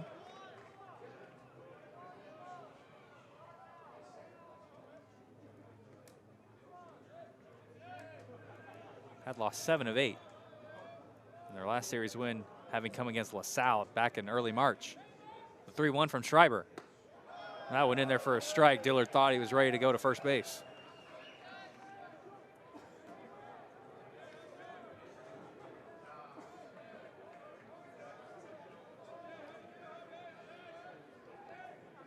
So 3 balls and 2 strikes to Dillard. Schreiber fires away. That one fouled right behind us.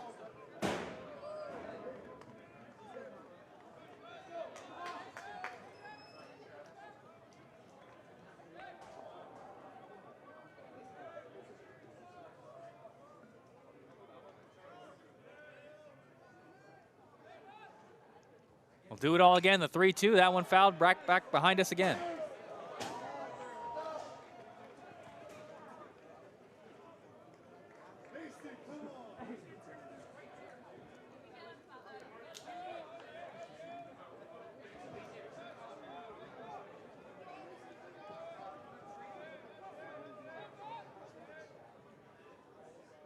The 3-2. Dillard fouls it away again, and Dillard, part of a Clemson family, his great-grandfather Bill having played football at Clemson back in the 1930s.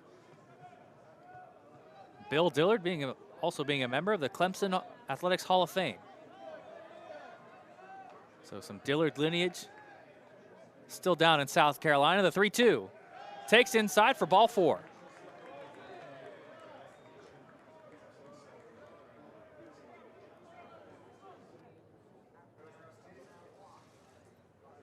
Brings up Jason Foltz Jr. and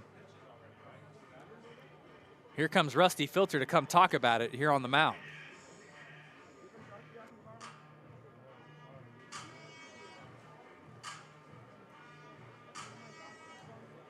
See Nick Chow, who was seen warming up earlier for Santa Clara. You got Foltz, the righty, coming to the batter's box.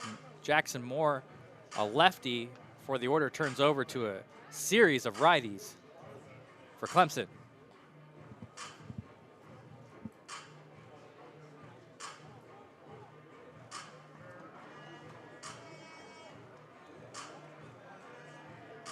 See those 9 patches on the Broncos unis, playing for the late, great Mark Marquis, who passed away back in January.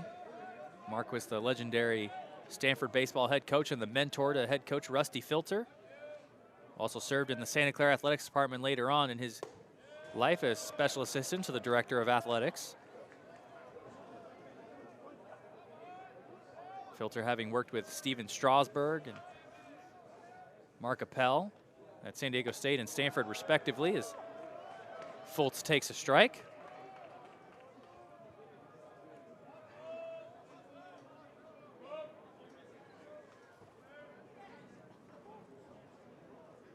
The 1-1 to Foltz.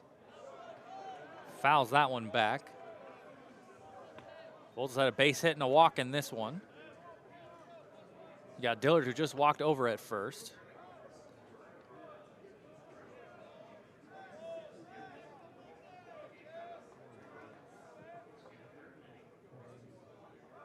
Foltz now on a 6-game hitting streak for Clemson. Still waiting on his first career Tiger home run.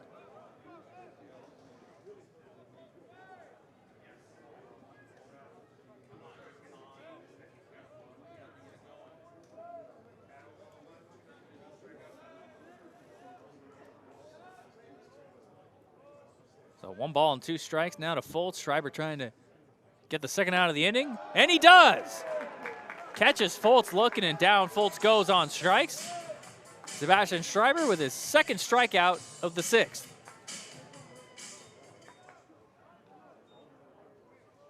Left fielder Jackson Moore. And Foltz kind of knew it right away with the way he reacted.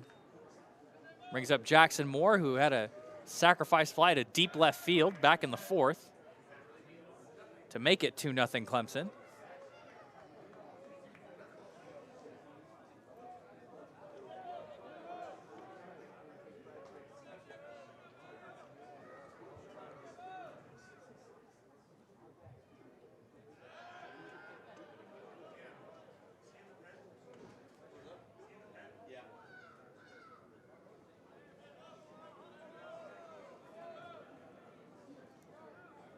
Mentioned how Clemson's doing this all without Jaron Purify, Colin Priest, and Tristan McClatty. There's a strike into Moore. All suffering injuries for one reason or another. McClatty most recently yesterday, one of 3 Tigers to had started all 33 prior to tonight. Took a pitch to the face against Stanford and suffered several facial fractures. And will be out for a while per head coach Eric Bakich. And a big time loss for Clemson as they look to trying to continue and get things going again. Moore trying to help things out there, but lifts a fly ball towards left field. Eventually caught by Lambert for out number 3.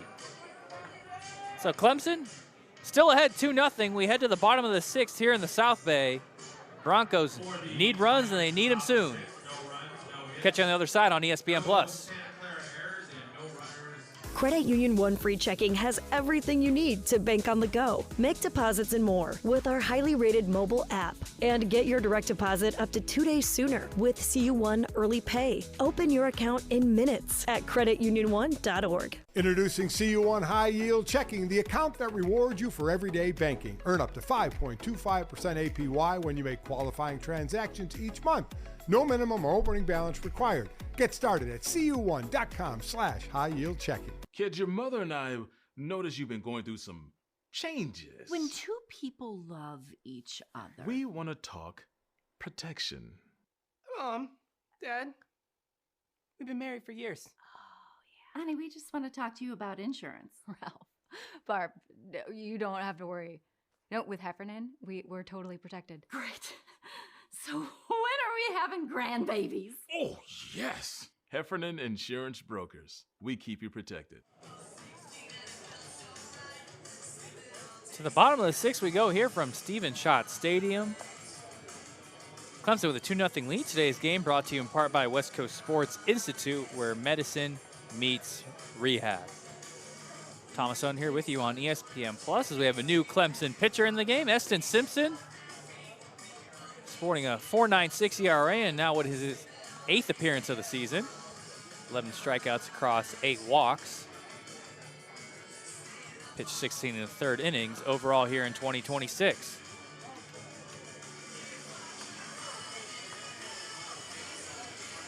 Freshman out of Georgia. He's given up runs in each of his last 5 outings, including 2 multi-run appearances. But Talon Bell provided a great lift for Clemson, and Eric Bakich hoping that Eston Simpson can do some of the same.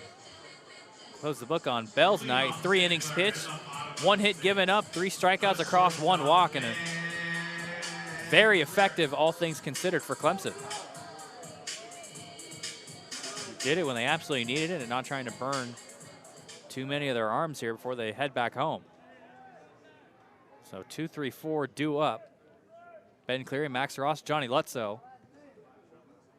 Broncos with 1 hit.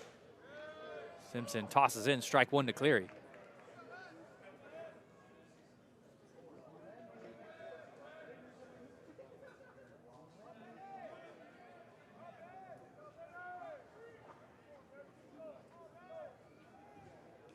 The 0-1.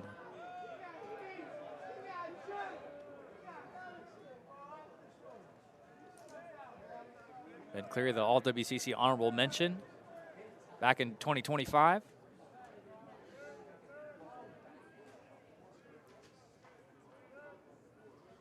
One in there for strike 2.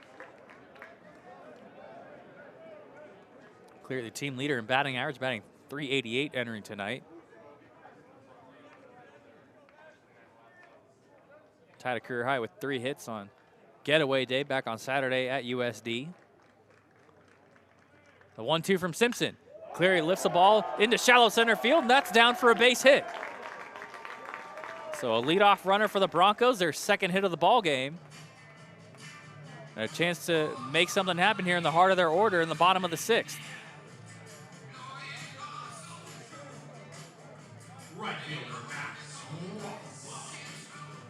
Get another look at it, just lifted it right over the infield.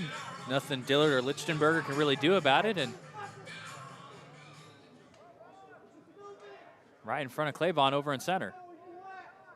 Now it's Max Ross. Struck out and grounded out. Nice pitch there from Simpson.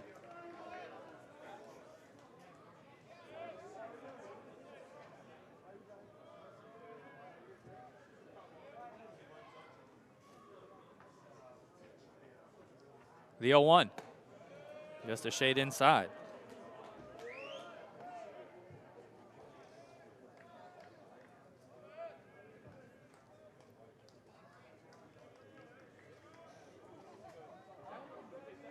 Broncos looking to string together back-to-back hits for the first time in this game, the 1-1.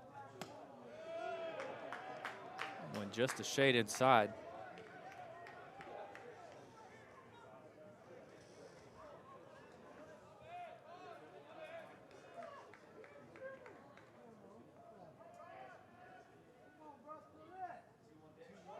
Ross, a chopper down towards the first base line. Gaffney's going to retire Ross. Cleary advances up to second after that first out.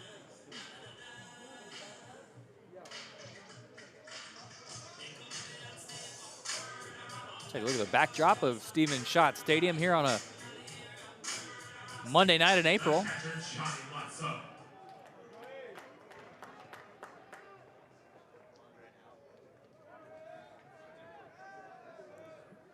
In comes Johnny Lutzo, who fouls that one away.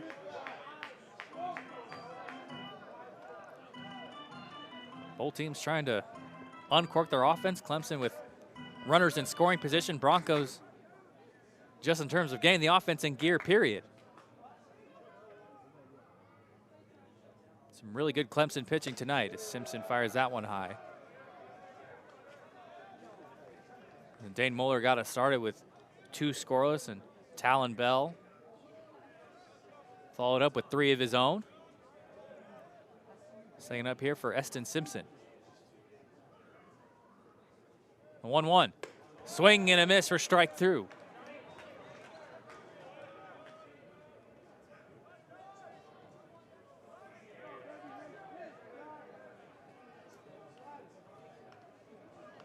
Lutzo missed a month of the season recently, and upon his return has had hits in 6 of his last 8. Lutzo, a grounder right past the diving Gaffney down the right field line. Hustling around and coming in to score is Ben Cleary. Johnny Lutzo, a stand-up RBI double to get Santa Clara on the board. It's 2-1 here in the bottom of the 6th.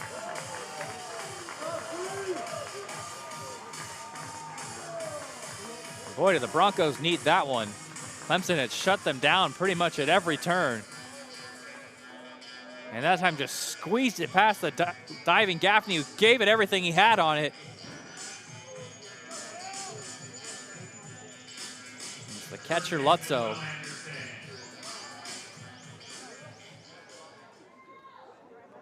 Brings up Will Anderson. Lutzo, one of the few guys remaining from that 2023 Fayetteville Regional team. Simpson goes back to check and almost chucks it into center field.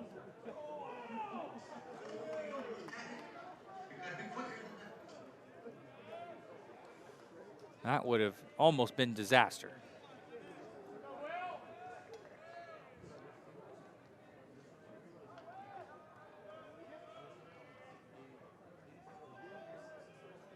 Anderson, that's back up the middle, and that's a base hit.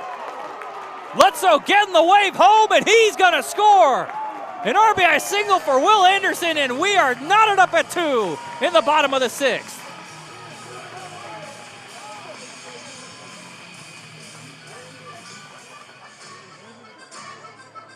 Anderson, who was previously one of his last 20. Potentially turning the corner there and tying things up here in the bottom of the 6th. The Broncos finally starting to string things together. It's been a tough go. And now for Eston Simpson, it's trying to limit the damage here as Nate Savoy's going to come talk about it here on the infield.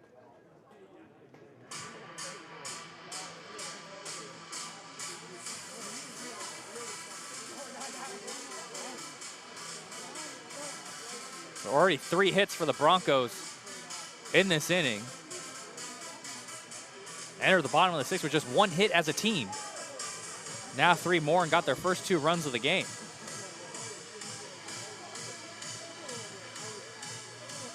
Mentioned that Simpson had given up runs in each of his last 5. Now he can make it each of his last 6, including 3 of those times being multi-run appearances. Once again, now batting for your Broncos, Mateo. Brings up Mateo Garcia. Despite everything, Santa Clara has a chance to give themselves the lead in this inning as time is called, and Clemson's going to talk about it some more. Take a look at the activity there in the Tiger bullpen, and this looks like this might be the end of Eston Simpson's evening.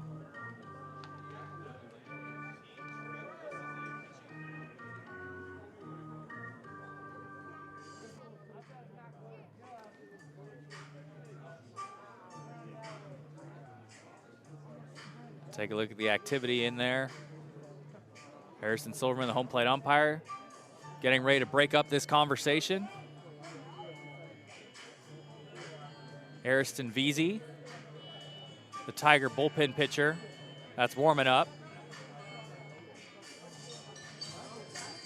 And it looks like they are going to change pitchers here at Stephen Schott Stadium. Veazey getting set to check in as Eston Simpson gets set to depart. So we'll have more information on Veazey on the other side. We are tied up at 2 here from Stephen Schott Stadium. Broncos have scored 2 with a chance to add more here on ESPN+.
Back here in Santa Clara, new Clemson pitcher, Ariston Veazey, in for the Tigers, a transfer from Alabama, who back in 2025 had an ERA of 9.82, has really improved here in his first season with the Tigers.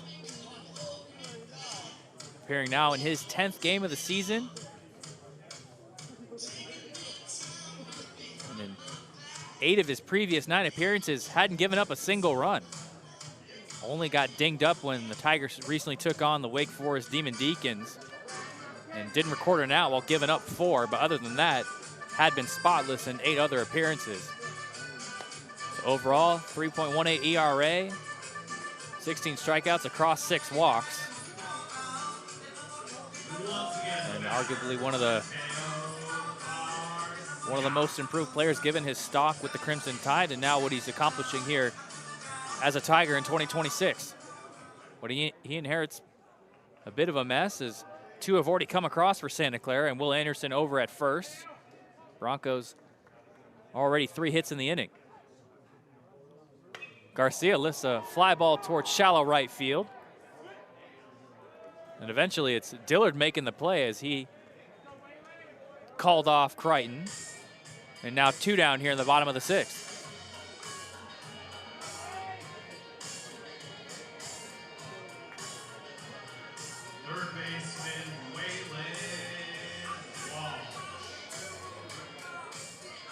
So up comes Waylon Walsh. Base hit, got plunked for a hit by pitch earlier.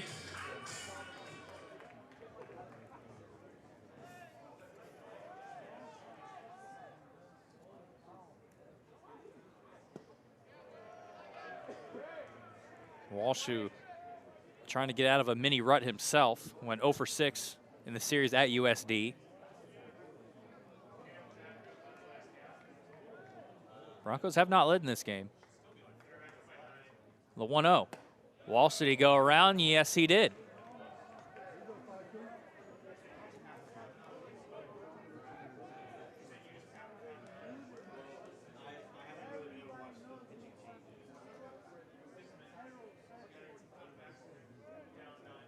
The 1-1 from Veazey.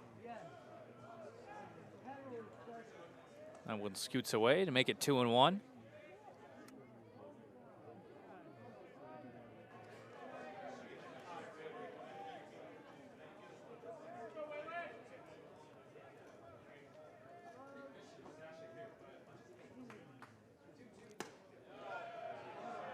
Walsh taken inside there, make it 3-1.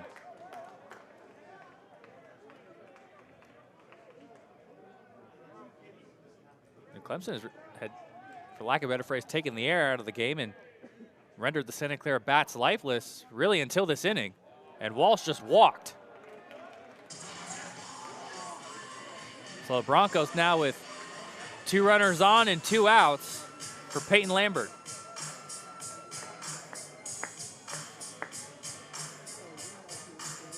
Here's today's Bronco batter of the game, left fielder Peyton Lambert. So Lambert reached on a fielder's choice and flew out 0 for 2.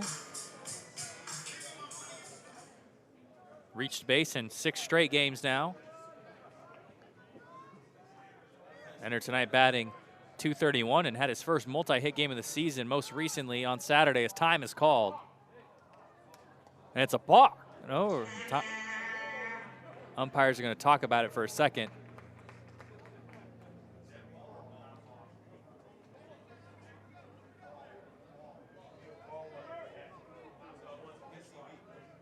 Take another look at it. You see the back Benny Navarro calling the pitch clock violation. The 1-0. Not one outside, and have to wonder if you start to feel a little nervy if you're VZ. Got Garcia to pop out.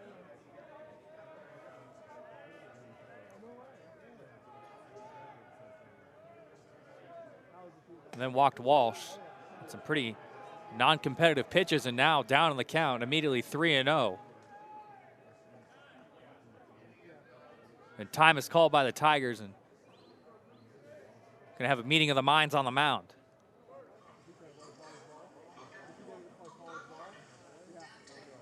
And this has been kind of part of what's plagued Clemson on this season, a mix of bullpen and fielding errors, and really sometimes at the same time. You see more activity in the bullpen over there. Joe Allen getting loose.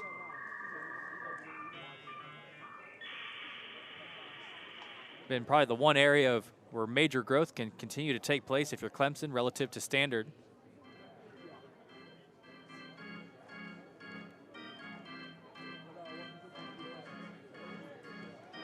This is a Santa Clara offense that's averaging just over 5 runs a game.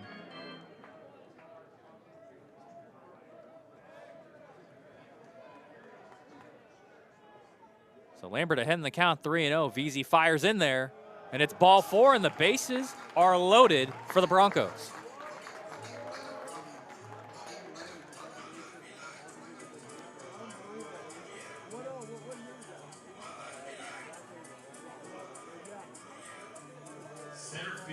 And it brings up Luke Devine, who came in for Raymond earlier.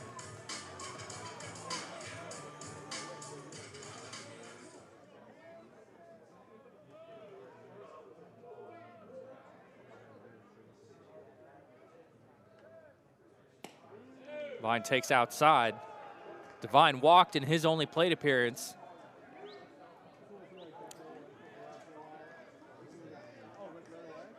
There's nowhere to put him now.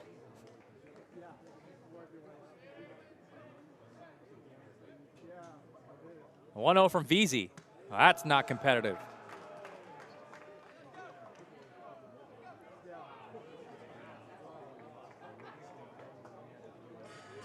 And Eric Bakich, I believe, has seen enough. 2-0 count. The bases are loaded with 2 outs in this 2-2 ball game. Eston Simpson couldn't finish the inning. And now Ariston VZ looks like he won't be able to finish either. Yeah, we're going to have a new pitcher on the other side. Clemson trying to get out of this jam here in the bottom of the 6th on ESPN+.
New pitcher in for Clemson, it's Joe Allen. 5.91 ERA across 10 appearances. 11 strikeouts, 4 walks. Been a trying season at times for Allen. Last year had a 1.84 ERA across 23 relief appearances and only allowed 3 total extra base hits.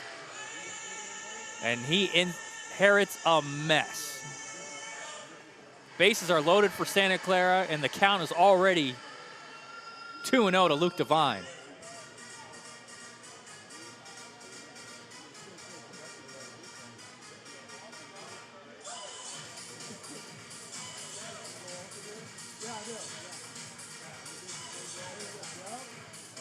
Eric Backus is trying to find any sort of solution. Haven't seen Dion Brown warm up yet.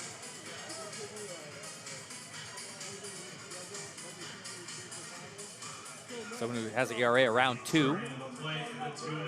And one of the higher leverage arms for the Tigers.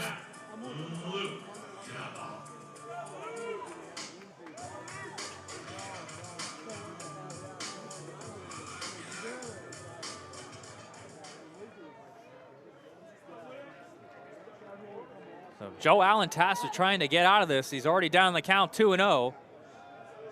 Make it 3-0.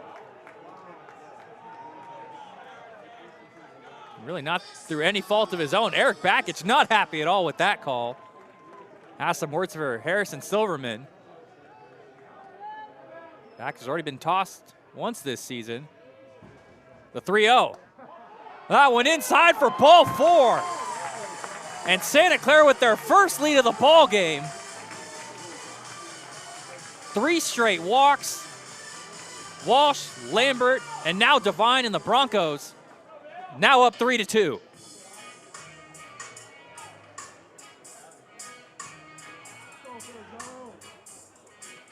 Top of the order, second baseman Thomas Ferrajaro. So it keeps on going. Thomas Ferrajaro. He's 0 for 3. 0 for his last 18. That's a strike on the outer part of the plate. Hard to necessarily fault Joe Allen per se. Already down in the count 2-0 when he was inserted in there in a bases loaded jam. This is the one you really want to get.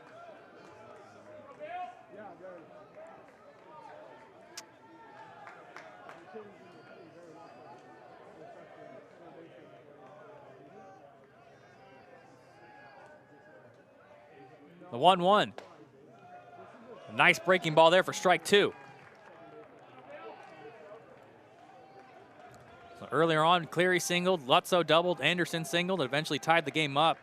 Then a series of walks from Walsh, Lambert, and now Devine. Ferrajaro trying to keep things alive, the 1-2.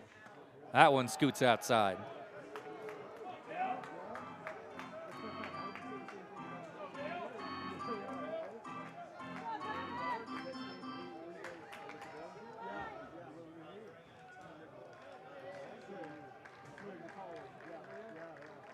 A 2-2 from Allen.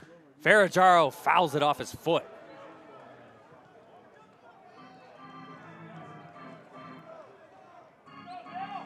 He dinged up a little bit there. Ooh, hit him right in the right knee.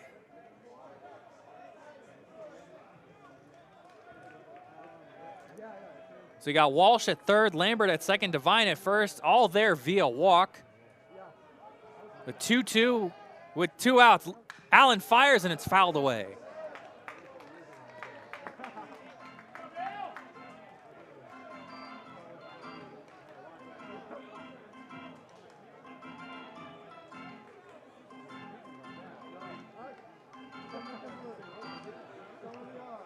Santa Clara having just taken their first lead on a bases-loaded walk. Trying to add more to the tally. Allen's 2-2. Ferrajaro fouls it away again. Should this inning continue, the Broncos will have batted around Ben Cleary on deck.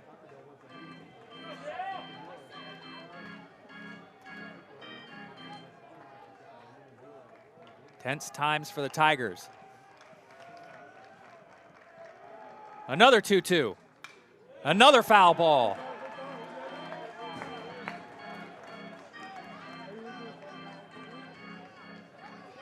Allen, Ferragamo going back and forth.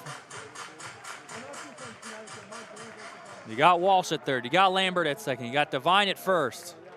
You got a 3-2 Broncos lead, and Ferragamo looking to add some more. The 2-2. Ferragamo, a little dribbler towards Allen, the pitcher. Has to hustle. Did he get Ferragamo? Yes, he did.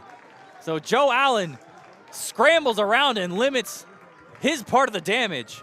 But Santa Clara takes the lead on a series of hits, followed by a series of walks. The Broncos' first lead of the ball game. We head to the 7th. Santa Clara up 3-2 over the Tigers on ESPN+.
Back here in Santa Clara, ESPN is now the home of MLB.tv. Stream every out-of-market game live or on demand using the ESPN app.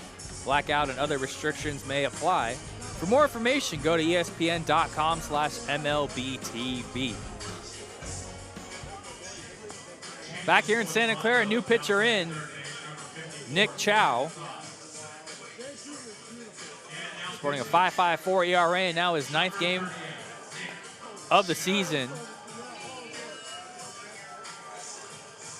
Had a nice start to his season. The freshman out of Mountain View and local product out of St. Francis High School, another WCAL guy. But over his last 2 1/3 has given up 5 earned runs. Leading off Clemson in the 7th, top of the order, center fielder Bryce Clavon. So he faces the top of the order, Bryce Clavon, Nate Savoy, Jack Crichton. Clavon takes strike 1.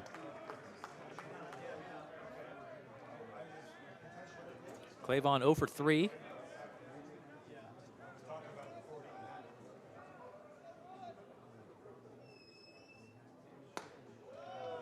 Takes a shade outside.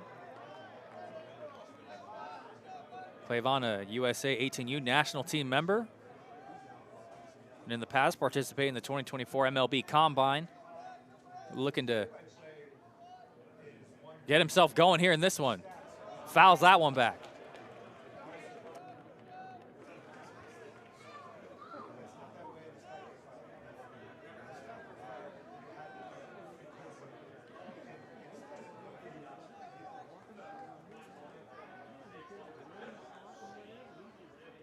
So 1 ball and 2 strikes to Clavon. Chow fires in there, and it's outside.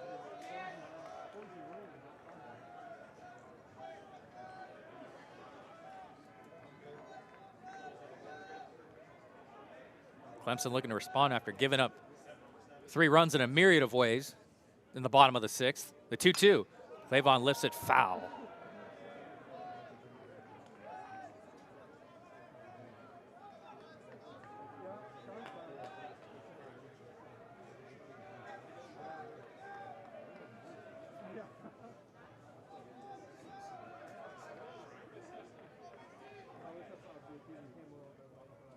The 2-2, swing and a miss for strike 3, and down goes Clavon. He drops to 0 for 4 and has struck out twice tonight. Nick Chow sends Clavon back to the dugout.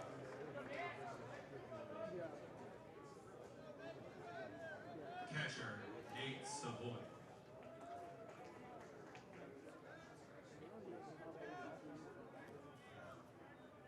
Brings up Nate Savoy, who got things going back in the first and eventually scored to give Clemson the first lead.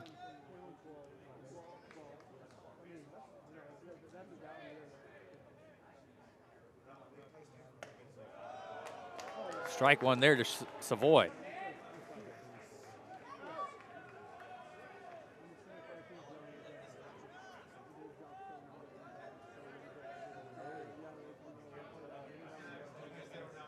The 0-1 from Chow. That went in tight. Mentioned earlier, Savoy, the transfer from LMU, has already got experience playing the Broncos dating back to last season. 2025 WCC Freshman of the Year. His first ever matchup between Clemson and Santa Clara, the 1-1. Savoy a grounder, the charging Ferragaro. Across the infield for out number 2.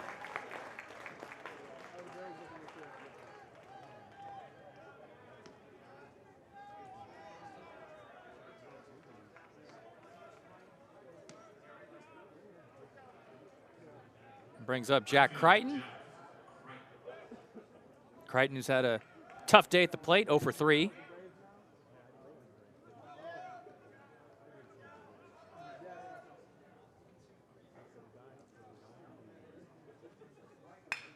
Crichton, a liner towards Cleary and short, who fields it on the backhand. Does he have enough time? Oh, you bet he does! Ben Cleary, what a play! By inches, getting Jack Crichton out. What a play by Ben Cleary. Up from a knee, and Santa Clara sends Clemson down in order. Take another look at it. Diving across his backhand, scoops right back up, has no time to think about it, and throws out Crichton. We're stretching that shot. Santa Clara possessing a 3-2 lead and a chance to add some more on the other side on ESPN+.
Back here at Stephen Schott Stadium, take a look at our game recap as things got going early in the first.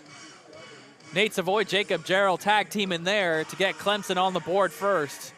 Dane Moeller and the Clemson pitchers had a really nice start to the game. Him and Tyler Alleman, a very effective pitcher's duel to start. Jackson Moore eventually doubling the lead on that deep sac fly before things turned in the bottom of the 6th. Broncos, a series of hits from Cleary, Lutzow, and Will Anderson before they walk themselves to the lead, courtesy of the Clemson bullpen. And now the Broncos, a 3-2 lead here in the bottom of the 7th and a chance to add more as we start where we did in the bottom of the 6th. 2-3-4, Ben Cleary, Max Ross, Johnny Lutzow, as Cleary pops one up to shallow center field. Clavon and Dillard both out there, and it's Dillard who makes the catch for out number 1.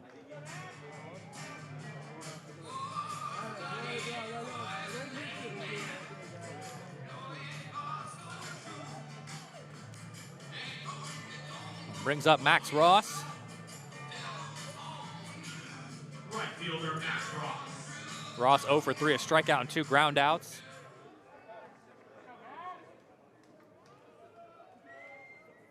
Joe Allen back out on the mound for Clemson after he eventually stopped the damage from the bases loaded jam in the bottom of the 6th. Clemson 11-0 this season when they score first. Have to find a way to scramble to keep that undefeated stat intact. Ross, a grounder over towards second, and Dillard, 2 outs, courtesy of Jay Dillard. Ross 0 for 4. Been a tough day at the office for him.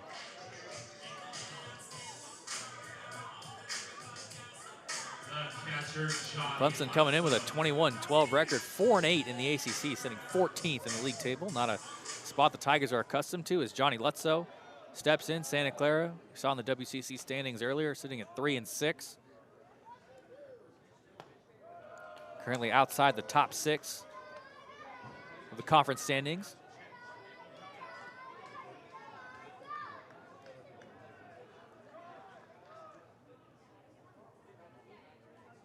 The 1-0 to Lutzow.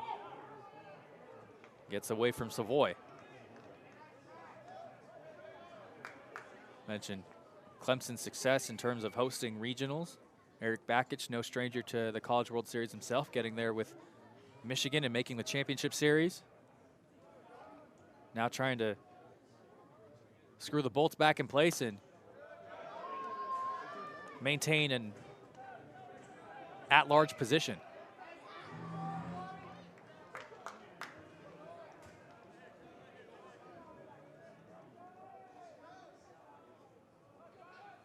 So 3-0 the count to Johnny Lutzow. Allen fires in there, and it's ball 4. So the Broncos, a 2-out walk, just like the bottom of the 6th.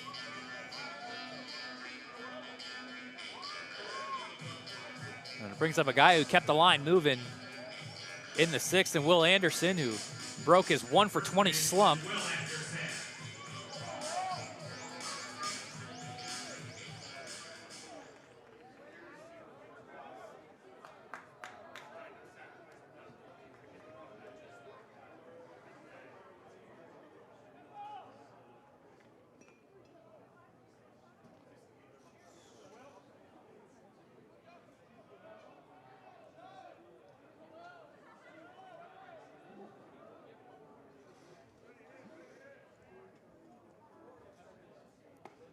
Allen fires in a strike to Anderson.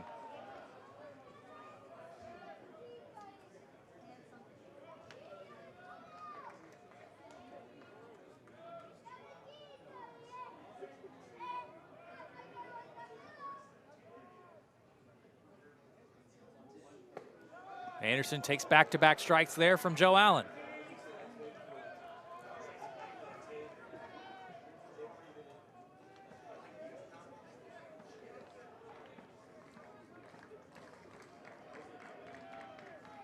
So Allen trying to extinguish things here in the bottom of the 7th. Fires to Anderson. Swing and a miss for strike 3. Savoy just going to finish off the proceedings and throw out Anderson. Joe Allen puts up a 0 in the bottom of the 7th. Much needed for Clemson.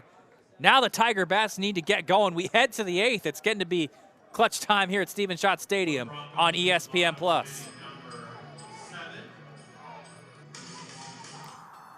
You have the power to write your own story, create new possibilities, and set new standards. With pride and prestige, you have the power to forge a new path. We develop fearless leaders, dominate in the classroom, and inspire on the field. From the picturesque landscapes of the Pacific Northwest to the sun-drenched shores of Southern California, you have the power to rewrite history, break barriers, and create a legacy here in the West Coast Conference. GSSI profile complete. How much sweat are you willing to lose? Because when you do that, you can surpass the hype. You can inspire generation after generation. You can compete against anything. So how much are you willing to lose? That's how you know. Hey now, say now. How much you willing to win? Hey now, say now. Hey now, say now. To the top of the 8th, we go here from Stephen Schott Stadium. Take a look at the upcoming schedule. First for Clemson, sponsored by Heffernan Insurance. They head home starting tomorrow morning before eventually making the trek back to Clemson for a weekend series against UNC, then going on the road to take on Charlotte, eventually UVA, USC Upstate, and Louisville.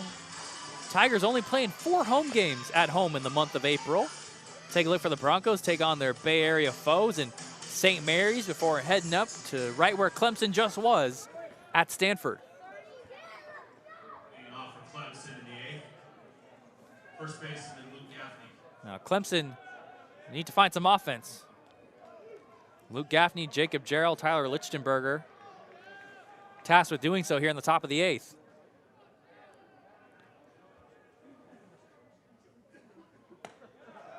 Nick Chow back out there, fire strike 1.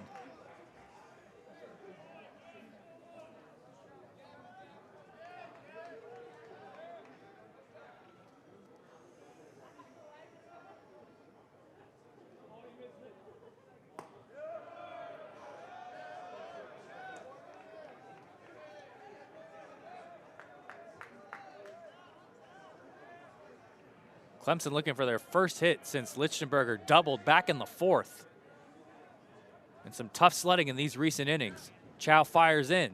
That one skips in front of Gaffney, who's 0 for 2. He walked, struck out looking, and flown out.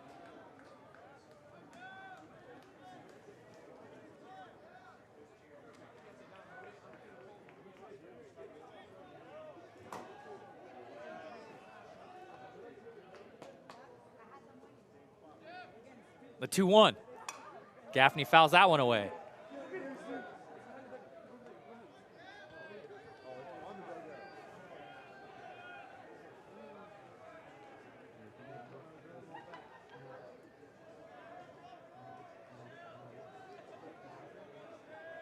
Chow looking for his second strikeout of the outing against Gaffney. The 2-2. Almost hits him, and it does. So Clemson gets the leadoff runner aboard courtesy of a hit by pitch on Luke Gaffney. And Clemson will take base runners however they can get them right now.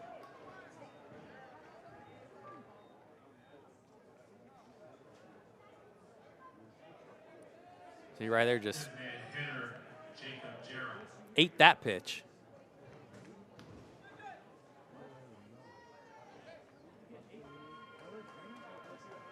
And out comes Rusty Filter. And Broncos are going to head to the bullpen here in the top of the 8th. So Nick Chow is going to exit this game. We'll have more information on the new Santa Clara pitcher on the other side. Broncos clinging to a 3-2 lead here in the top of the 8th on ESPN+.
Back here at Stephen Schott Stadium, Josh Johnson, the new pitcher for the Broncos. 0.59 ERA in 10 previous appearances. Just 1 earned run given up, over 15 1/3 innings pitched this season. 20 strikeouts across 3 walks. It's been a great season for Josh Johnson. Most recently just came off a Thursday game at USD where went 4 innings strong, gave up just 1 run to the Toreros. He inherits Luke Gaffney, who walked, or rather hit by pitch in the top of the 8th.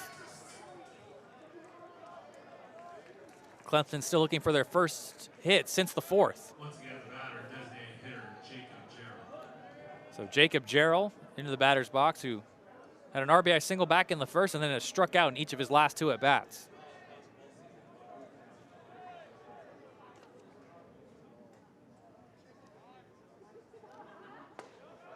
That one in there for a strike.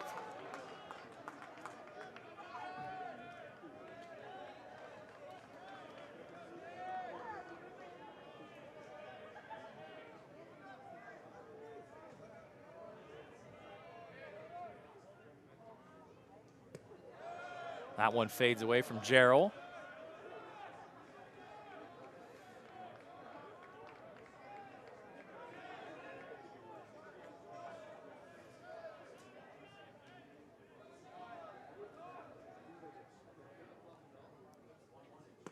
That 1-1, that one's away.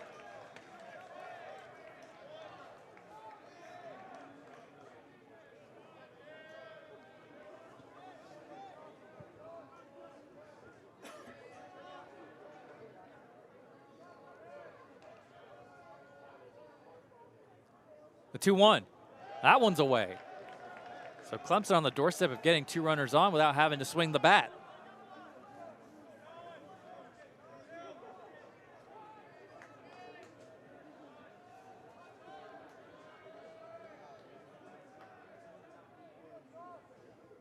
The 3-1, Gerald fouls that one back.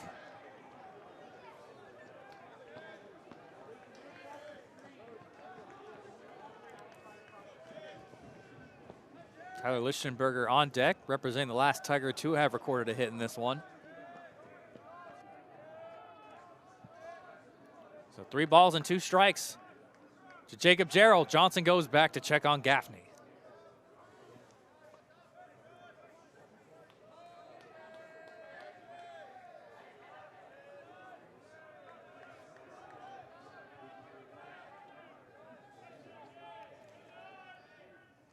The full count offering.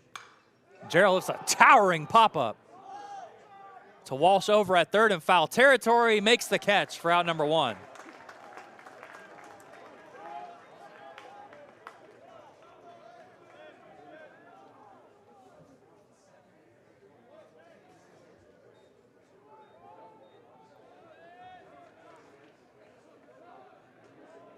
Shortstop Tyler Lichtenberger.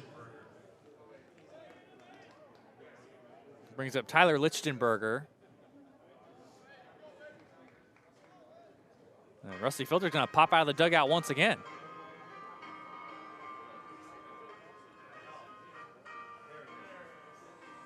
And Rusty Filter gonna make the signal to head into the bullpen once more.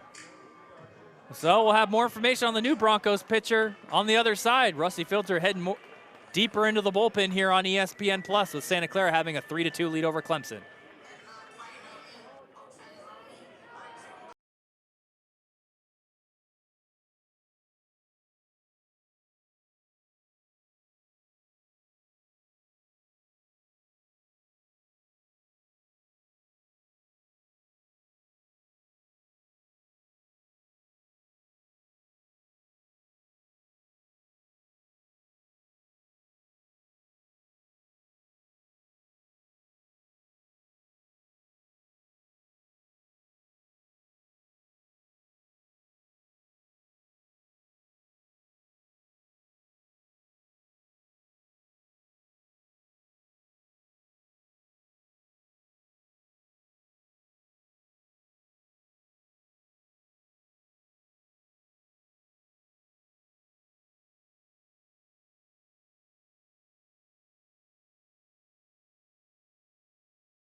New pitcher in for the Broncos, it's R.J. Mine.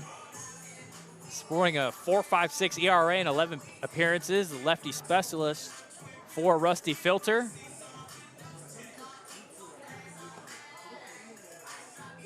.25 strikeouts across 12 walks, 23 and 2/3 innings pitched on the season. Proven his ERA from 6.07 last year to 4.56 this year. And Rusty Filter putting Mine against Tyler Lichtenberger.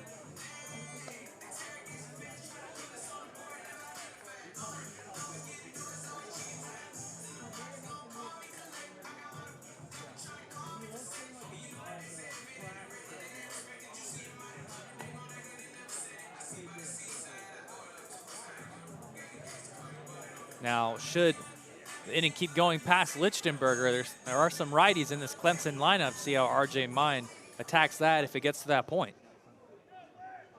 For now, it's Lichtenberger who 1 for 3, had a double back in the 4th, and scored off the Jackson Moore sac fly.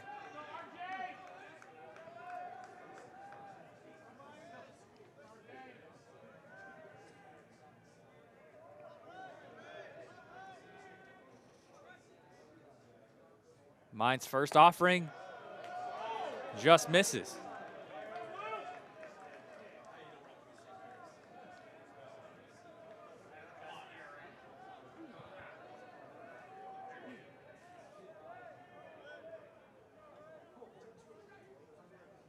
The 1-0 from Mine. That one catches the zone for strike one.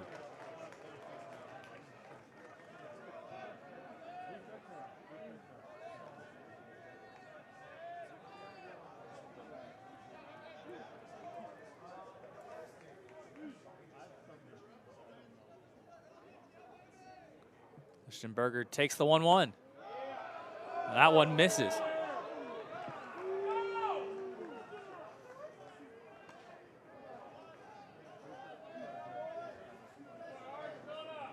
You got Gaffney over at first after getting hit by pitch to start this inning. Gerald just popped out. The 2-1. Lichtenberger, a grounder into right field, and that's down for a base hit. Gaffney gets the stop sign, but it's runners on first and second with one down here in the top of the 8th for Clemson.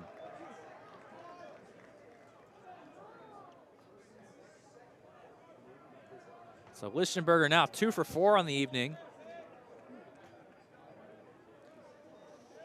Gaffney just skipping over it.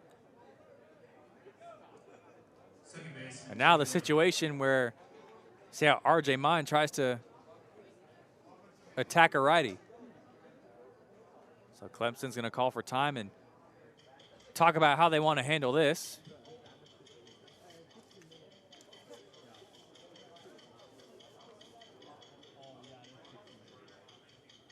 Eric Bakish, Nick Schnabel.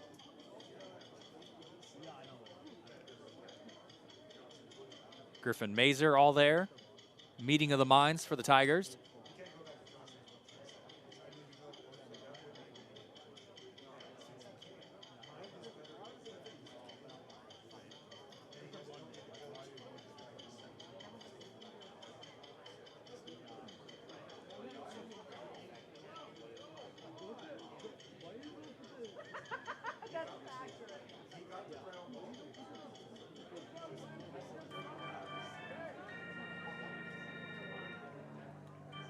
Well, Clemson going to continue to talk about it. We have a pitch runner in the game for the Tigers. Briggs Sullivan taking over for Gaffney in second.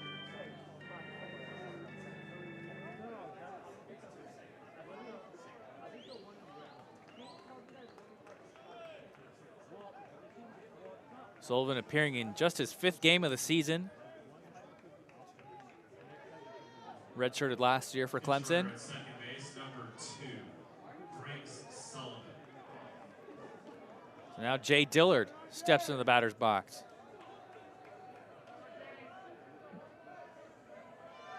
Dillard's grounded out, had a sacrifice, and then walked. Takes strike one from Mine.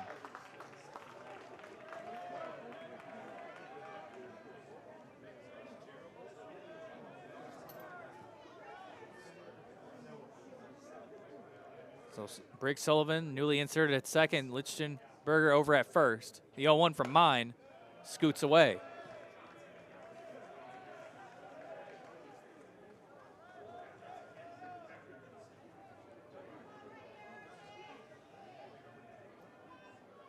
Clemson trying to, for lack of a better phrase, squeeze blood from stone. Here in this inning, Mine trying to pick off Sullivan, who gets back.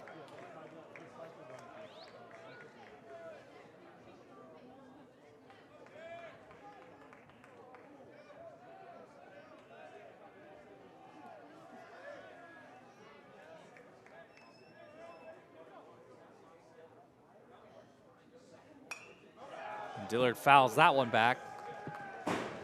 Make it 1-2. Should it get to him? Jason Fultz Jr. on deck.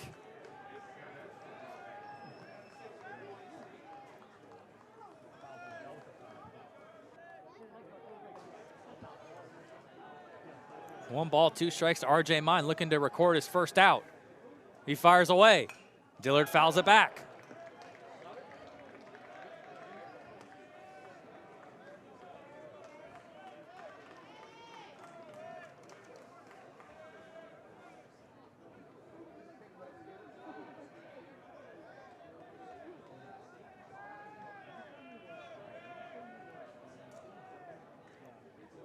Another 1-2 from Mine. Swing and a miss for strike 3, and down goes Dillard. 2 down here in the top of the 8th. Mine 1 out away from getting out of this scramble drill. Third baseman, Jason Foltz. So Jason Foltz Jr. had a single back in the second, walked in the fourth, and then struck out in the sixth.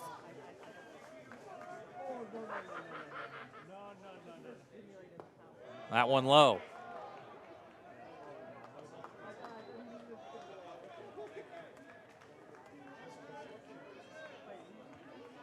Eric Bakich mentioned pregame that he had seen the character of his team take a turn for the better through this recent rough patch.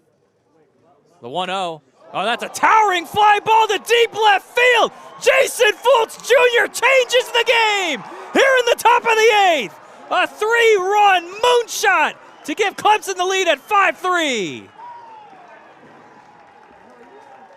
First career home run for Jason Foltz Jr. And what a time to have it for the Tigers.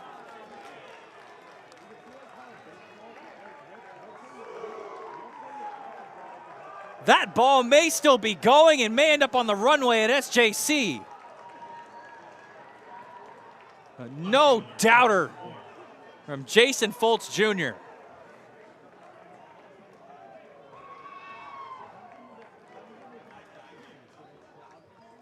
And RJ Mine fires that one into the backstop. Take another look at it. I mean, that thing was gone off the barrel. You celebrate, Jason Foltz Jr. Congratulations on your first career home run.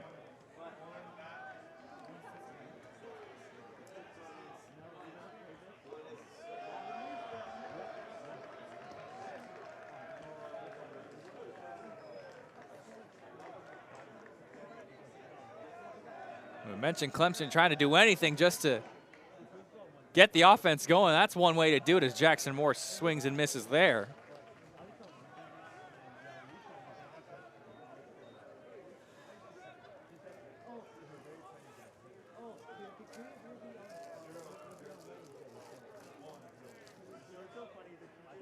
Two one from Mine. That one outside.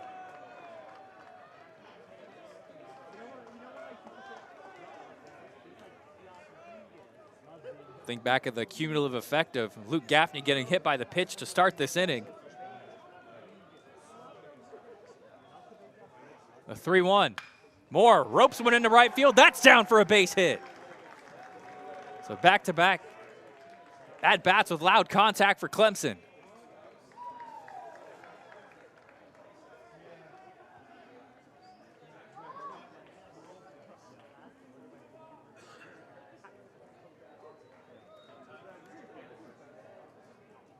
Top of the order, center fielder, Bryce Claybaugh.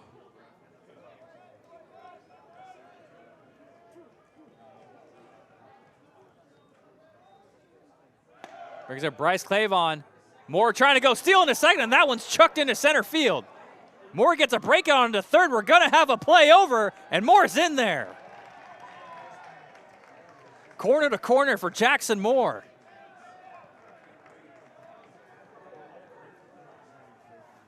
He was running the whole way. Lutzo's throw just a shade outside as Ferragamo tried to stab it down.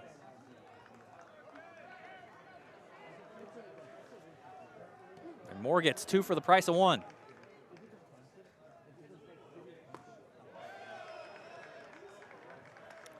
So Claybaugh 0 for 4 on the night.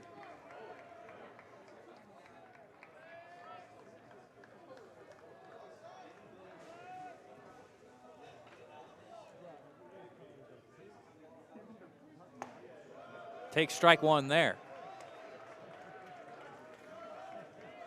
And now think of back in the bottom of the sixth, Joe Allen inserted into a monstrous jam. As Claybaugh swings and misses there. Allen being able to limit the damage there. Giving Clemson enough of an opportunity to get themselves back in it off that moonshot from Foltz Jr. The 2-2. Claybaugh fouls that back.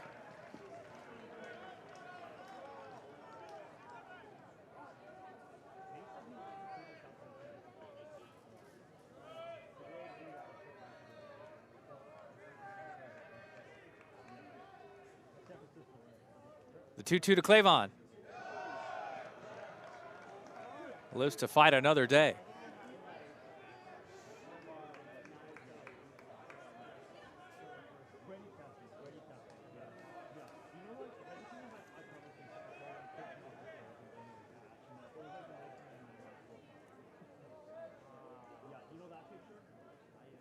Another 2-2 from Mayan, that one outside.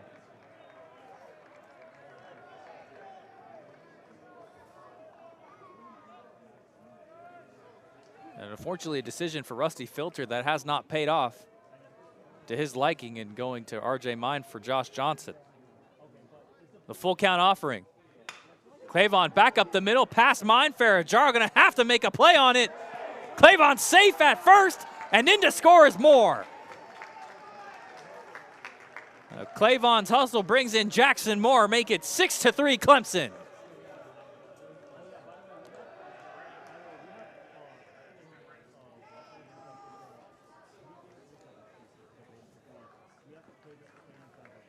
And here comes Rusty Filter to make another pitching change here in the 8th. The RJ Mine's night is done. Have more information on the new Broncos pitcher on the other side. This game has changed. Clemson bats in on the party here in the top of the 8th. Tigers 6-3 here on ESPN+.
Back here at Stephen Schott Stadium where things have changed here in the top of the 8th. Hunter Hargett, the new pitcher for the Broncos.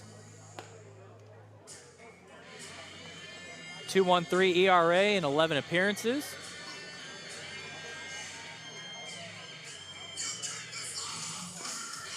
Three earned runs over 12 2/3 and 17 strikeouts across 2 walks for the redshirt senior from SoCal.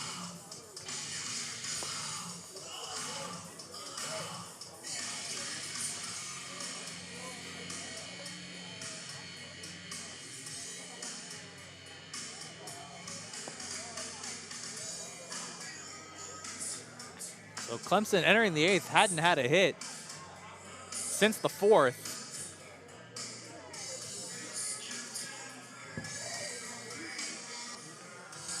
Boy, has that changed and then some.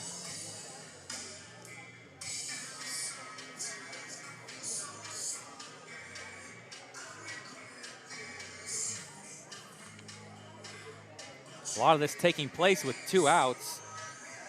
You had Gaffney get hit by the pitch to start, and Lichtenberger getting the hit after Gerald fouled out. Dillard struck out, and then with 2 down, Fultz hits the home run, Moore singles, and then gets to third, and then Clavon gets aboard to bring in Moore and make it 6-3.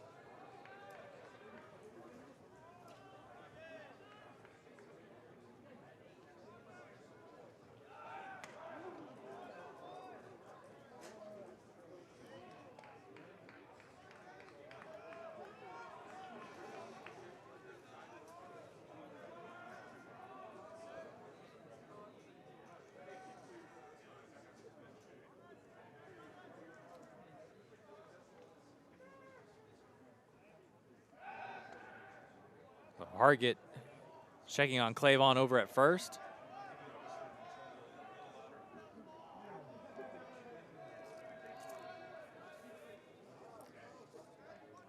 Clavon 3 for 5 stealing bases this season.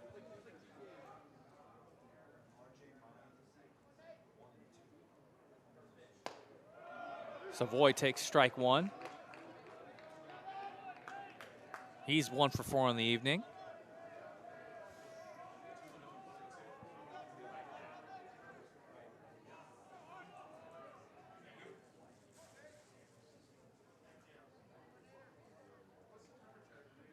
The 0-1. And sent into center field as Clavon goes to steal second. And another first to third as Clavon's gonna hustle home. Broncos relay might be late. Lutzow applies the tag in time. Clavon immediately signaled for that to be reviewed. Eric Bakich not thrilled about that call at all. Initial call on the field is that he was out, but Broncos in no man's land there and trying to hustle it up. Clavon just said, all right, I'll take home if that's the case, and take another look at it. Clavon may have a case there.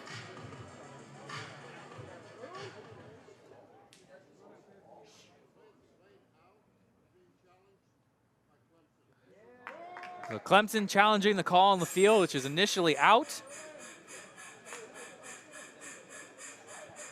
And if both guys really almost getting caught in the middle. Clavon rounded third, then I think all of a sudden realized, oh, I got a chance here.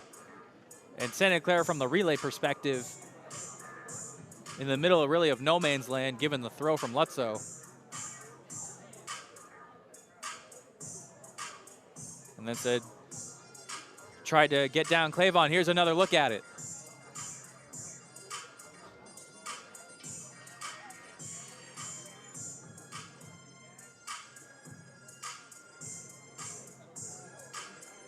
All depends if Lutzow got him on the backside before he got to that left hand in.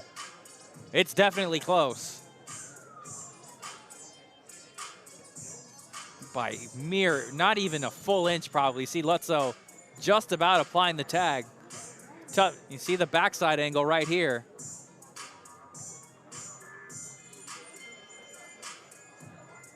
It's just so tough to tell. That second angle might be the best one we get. Umpires have made their decision. They're coming out. Call on the field was that Clavon was out. And after review, the call is confirmed. Clavon is thrown out on the relay. Eric Bakich not thrilled about it, but Clemson puts up a 4 spot in the top of the 8th. Jason Fultz Jr. changes the game with a 3-run rocket to give Clemson the lead. Santa Clara needing to respond next, now down 3 runs on the bottom of the 8th on ESPN+.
Back here in the bottom of the 8th, new Clemson pitcher,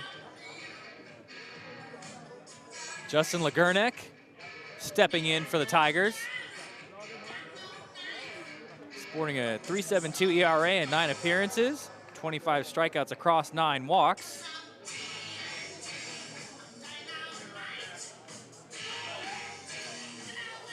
Clemson having just put across 4 in the top of the 8th.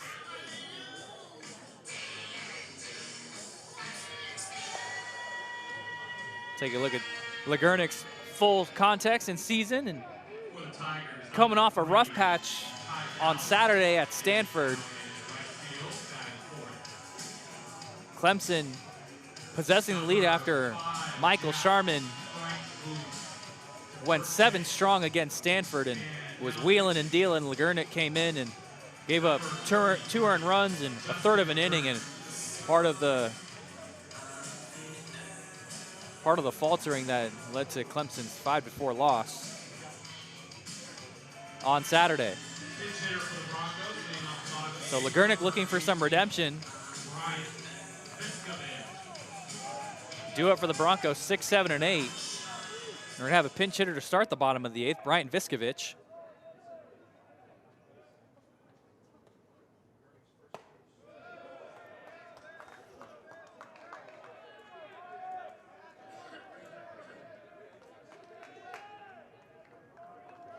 Viskovich, who the Broncos are down in San Diego, who's playing his most recent school in USD. Appearing in his 8th game of the season, batting .333.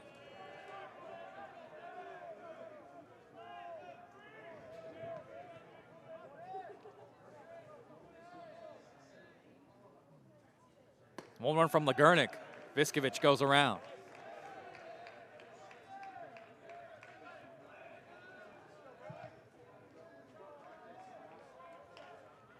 Thomas Dunn here with you guys on ESPN Plus. What has been back and forth between the Tigers and the Broncos. The 1-2. Viskovich, strike 3 called. And Legurnick puts down Viskovich to start the bottom of the 8th.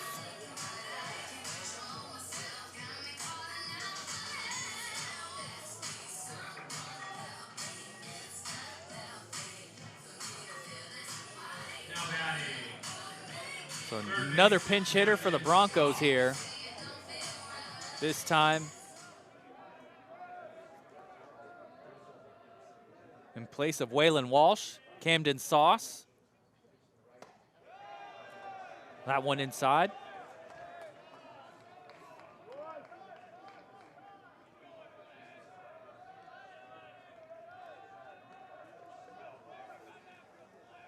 Sauce in one of the biggest funks for the Broncos as a whole, batting .078. Just 4 for 51 at the plate this season.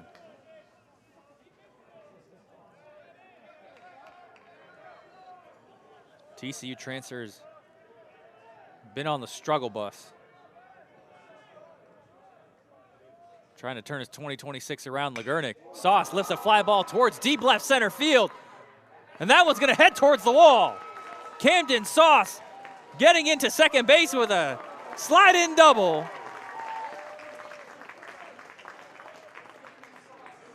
Gives the Broncos a runner in scoring position with one out here in the bottom of the 8th. Got it just past Jackson Moore as it reached the warning track. Got a really good barrel on that one.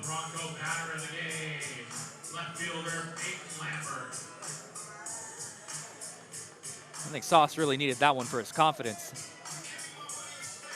Batting .078 prior to that. Brings up Peyton Lambert, who's walked and reached on a fielder's choice.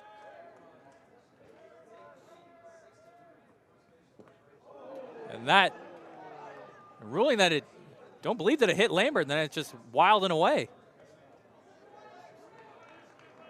So Sauce is going to advance over to third. Get another look at it here. Lambert skipped away almost like it did hit him. When you take a look there and you see Sauce now at third.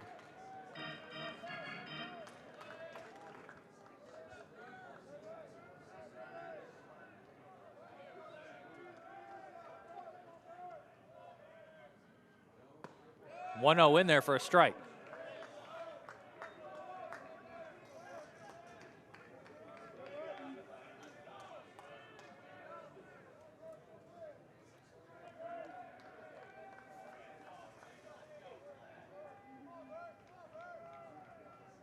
One run from Legurnick.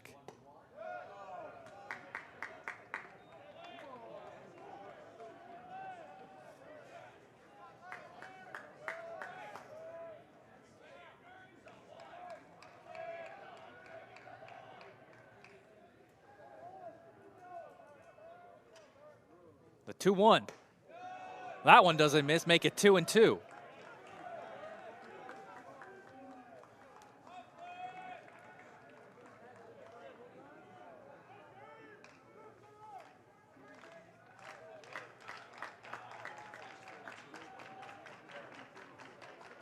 2 balls and 2 strikes to Peyton Lambert. Legurnick deals, Lambert fouls it away.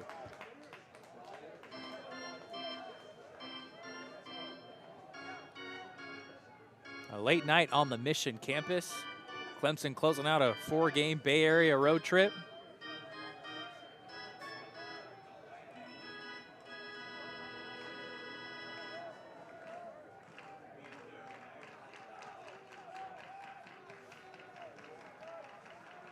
Legurnick looking for back-to-back Ks, the 2-2. Lambert will do it again.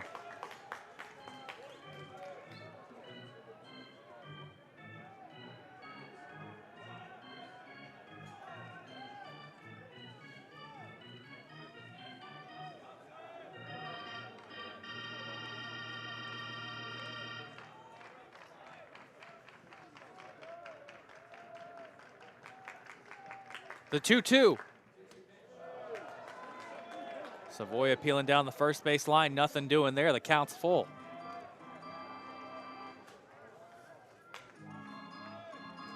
Mentioned Legurnick looking to respond after the outing Saturday against Stanford.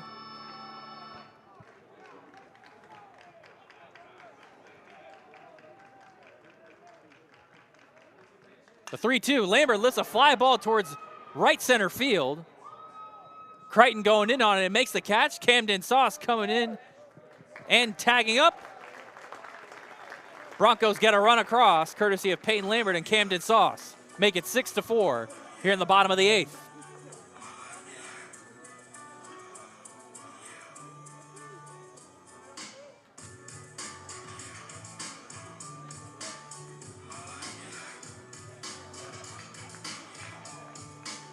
So Luke Devine steps in. He's walked twice and was part of that parade of walks in the bottom of the 6th.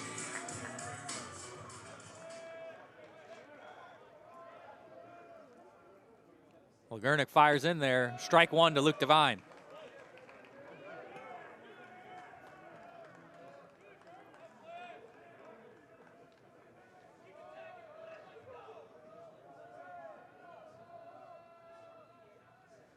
The 0-1.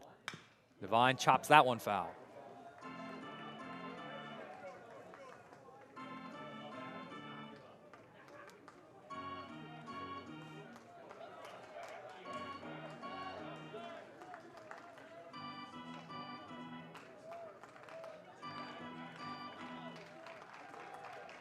So 0-2 the count to Devine. Legurnick fires in there. Devine lifts a fly ball towards deep right field, veering foul and out of play.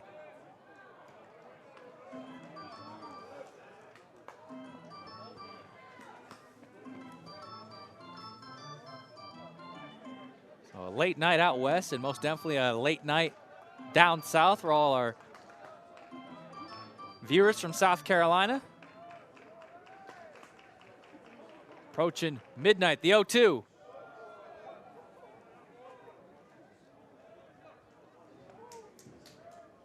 Call it what you want, ACC after dark, WCC after dark.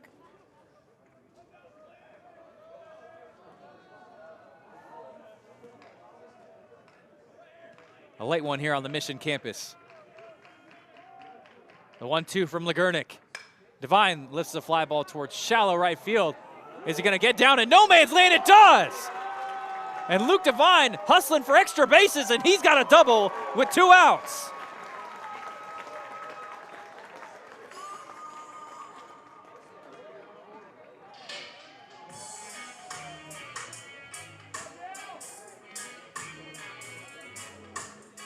Take another look at it.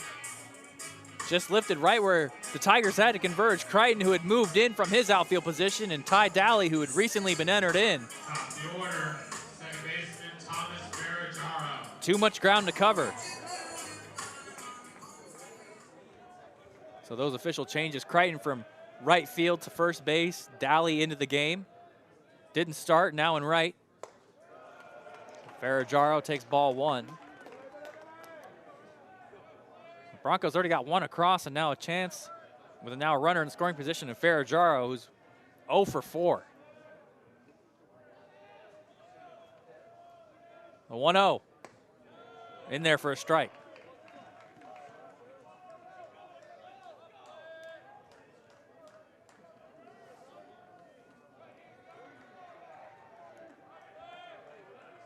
Ferragara 0 for his last 19. The 1-1.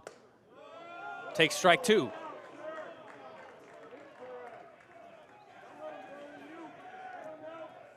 So Legurnick, another chance to finish off this bottom of the 8th and keep this Clemson lead at 2.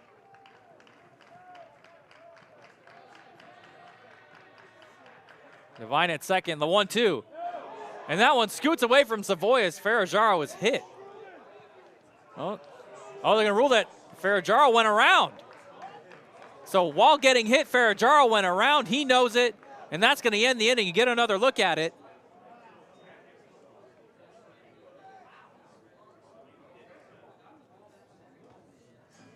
Very close indeed. A lot of chaos in that one. But all things considered, that's the end of the bottom of the 8th. So Legurnick gets out of that one. We head to the 9th. Clemson 6, Santa Clara 4. Who's going to get it done here on a late night in the West Coast on ESPN+.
To the 9th we go here in Santa Clara. Clemson with a 6-4 lead in this first ever meeting between the Tigers and the Broncos.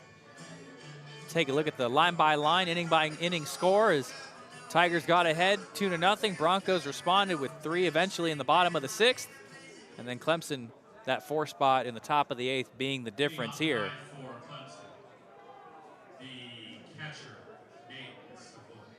So 2-3-4 due up Savoy, who was at bat when Clavon tried to hustle around in the top of the 8th.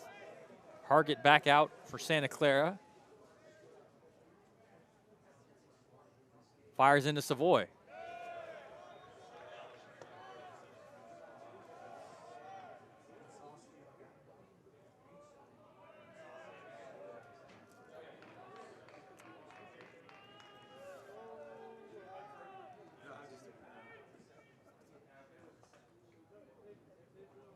Hargett fires the 1-0 for a strike to Savoy.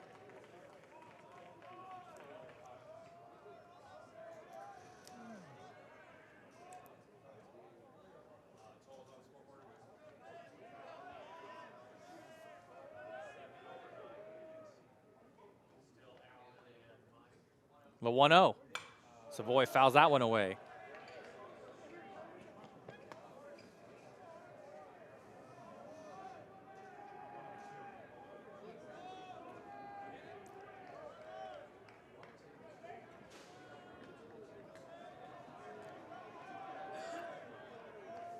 One and two, the count to Savoy.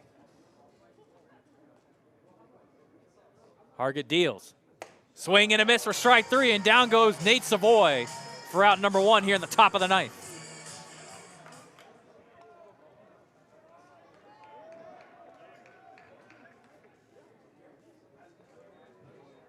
Second time Savoy has gone down via the strikeout tonight. 1 for 5 overall. 1, 2, 3 in the Clemson batting order, currently a combined 2 of 14 as Jack Crichton steps in.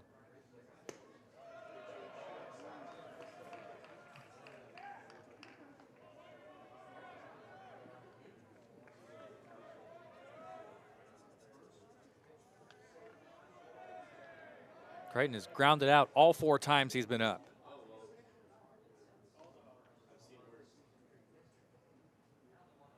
The 1-0. Crichton checks his swing, but it's strike one.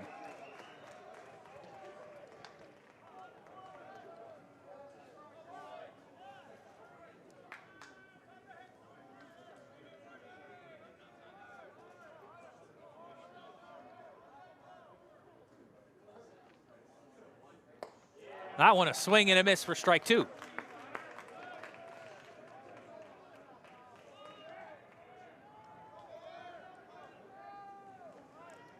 So Clemson attaching this one to avoid a double midweek game later on in this season. Off the series win at Stanford. The 1-2 from Hargett. Swing and a miss for strike three, and back-to-back Ks for Hunter Hargett here in the top of the ninth.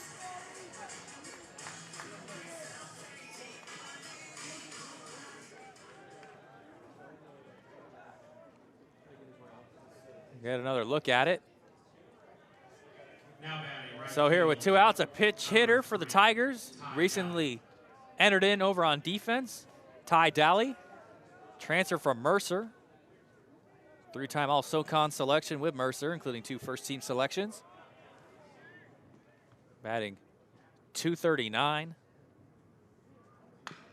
Daly grounds that one down the first base line, and that's out number 3.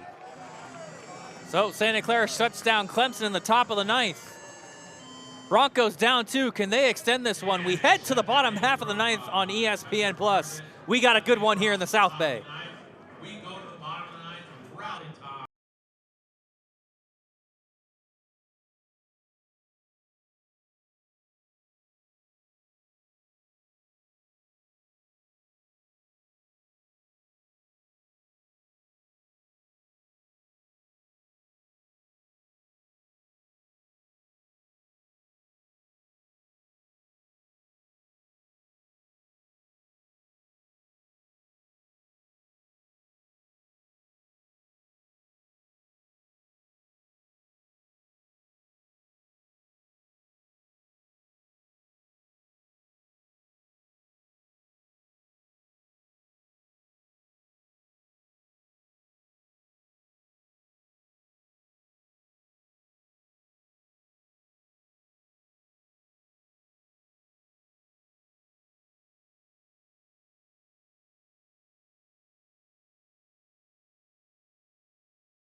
Past 9 p.m. on the West Coast, past midnight over on the East Coast, we head to the bottom of the ninth here in Stephen Schott Stadium. Justin Legurnick back out as you take a look at the game recap here in this one. As Zay Moeller got things going at the start, Tyler Allerman similarly so for Santa Clara. And then the respective game balls for both the Tigers and the Broncos. Jason Fultz Jr.'s home run being the difference here in this one.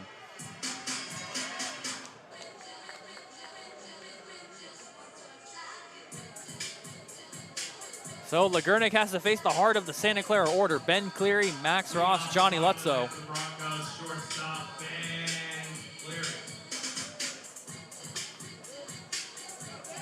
Looking to help Clemson win 3 out of 4 here on this Bay Area swing. First ever matchup between Santa Clara and Clemson. Cleary steps in and takes ball 1.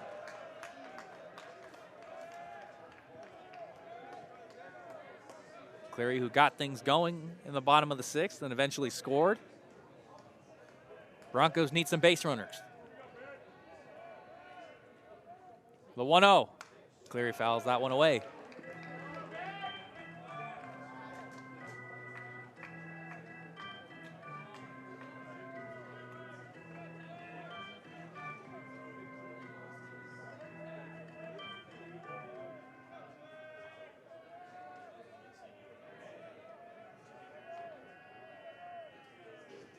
The 1-1 from Legurnick.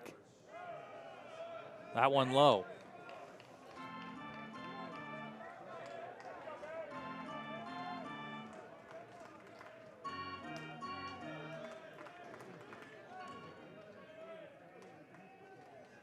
So 2-1 the count to Ben Cleary. Legurnick fires away. Cleary swings and misses.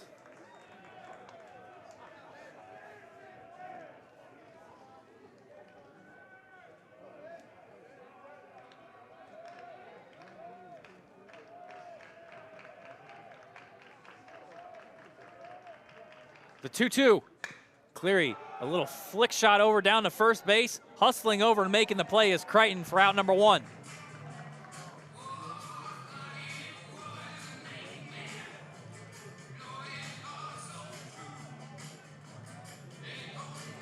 I think the spot that a lot of Clemson fans could be pointing to here in this one, no errors in this one. Santa Clara, on the other hand, with 3. So been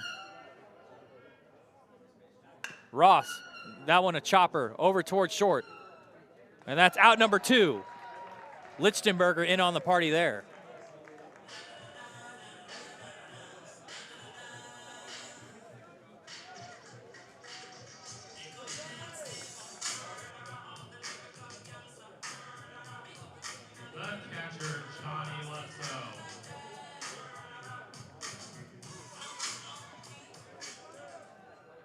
So Santa Clara down to their final out, and Johnny Lutzo.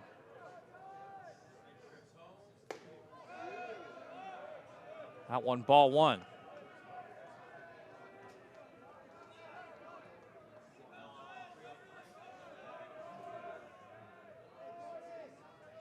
The 1-0. Lutzo lifts a fly ball towards right field. Daly in on it, trying to end this game, and he does. So back and forth they went. Clemson, a late night winner on the West Coast. Tigers win it by a final score of 6-4 over Santa Clara in this first ever matchup between the programs. So Clemson, the winners of 3 of 4 on this road trip. Look at Tristan McClatty in there. Hopefully he heals soon. Eric Bakich mentioned that he saw the character growing from his team despite some of the recent struggles, and the way they responded late indicates that so, and potentially this could be a springboard for Clemson in stabilizing their season going forward. Santa Clara now having dropped 4 in a row after getting swept at USD. Or pitching decisions, winner Joe Allen, after cleaning things up in the bottom of the 6th, the losing pitcher RJ Mine after being on the mound as Clemson took the lead. Tigers, a victor 6-4. We'll take a look at our play of the game, and really, what else could it be? Jason Fultz Jr., that 3-run rocket to deep left field, a no-doubter. Our play of the game presented by Rabbit Office Automation. That changed everything and put Clemson on top for good. That home run approaching 400 feet, and a well-earned and deserved celebration for the freshman in his first career college home run.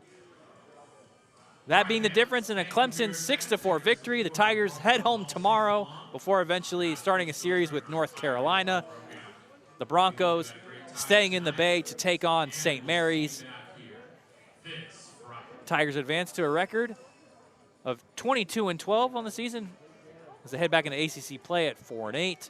Santa Clara falls to 13-18 overall, 3-6 in the WCC as they resume conference play on the weekend. Well, thank everybody at home for joining us here on this late one, both on the West Coast and the East Coast. I'm Thomas Dunn. Final score, Clemson 6-4. We thank our entire ESPN production crew. For everyone and our director, Carter Scott, I'm Thomas Dunn. We thank you so much for listening to this presentation of WCC Baseball on ESPN+. Remember to join us on Wednesday at 6 p.m. when the Broncos softball team hosts Florida State here on ESPN+. We thank you so much for watching. This has been a presentation of ESPN.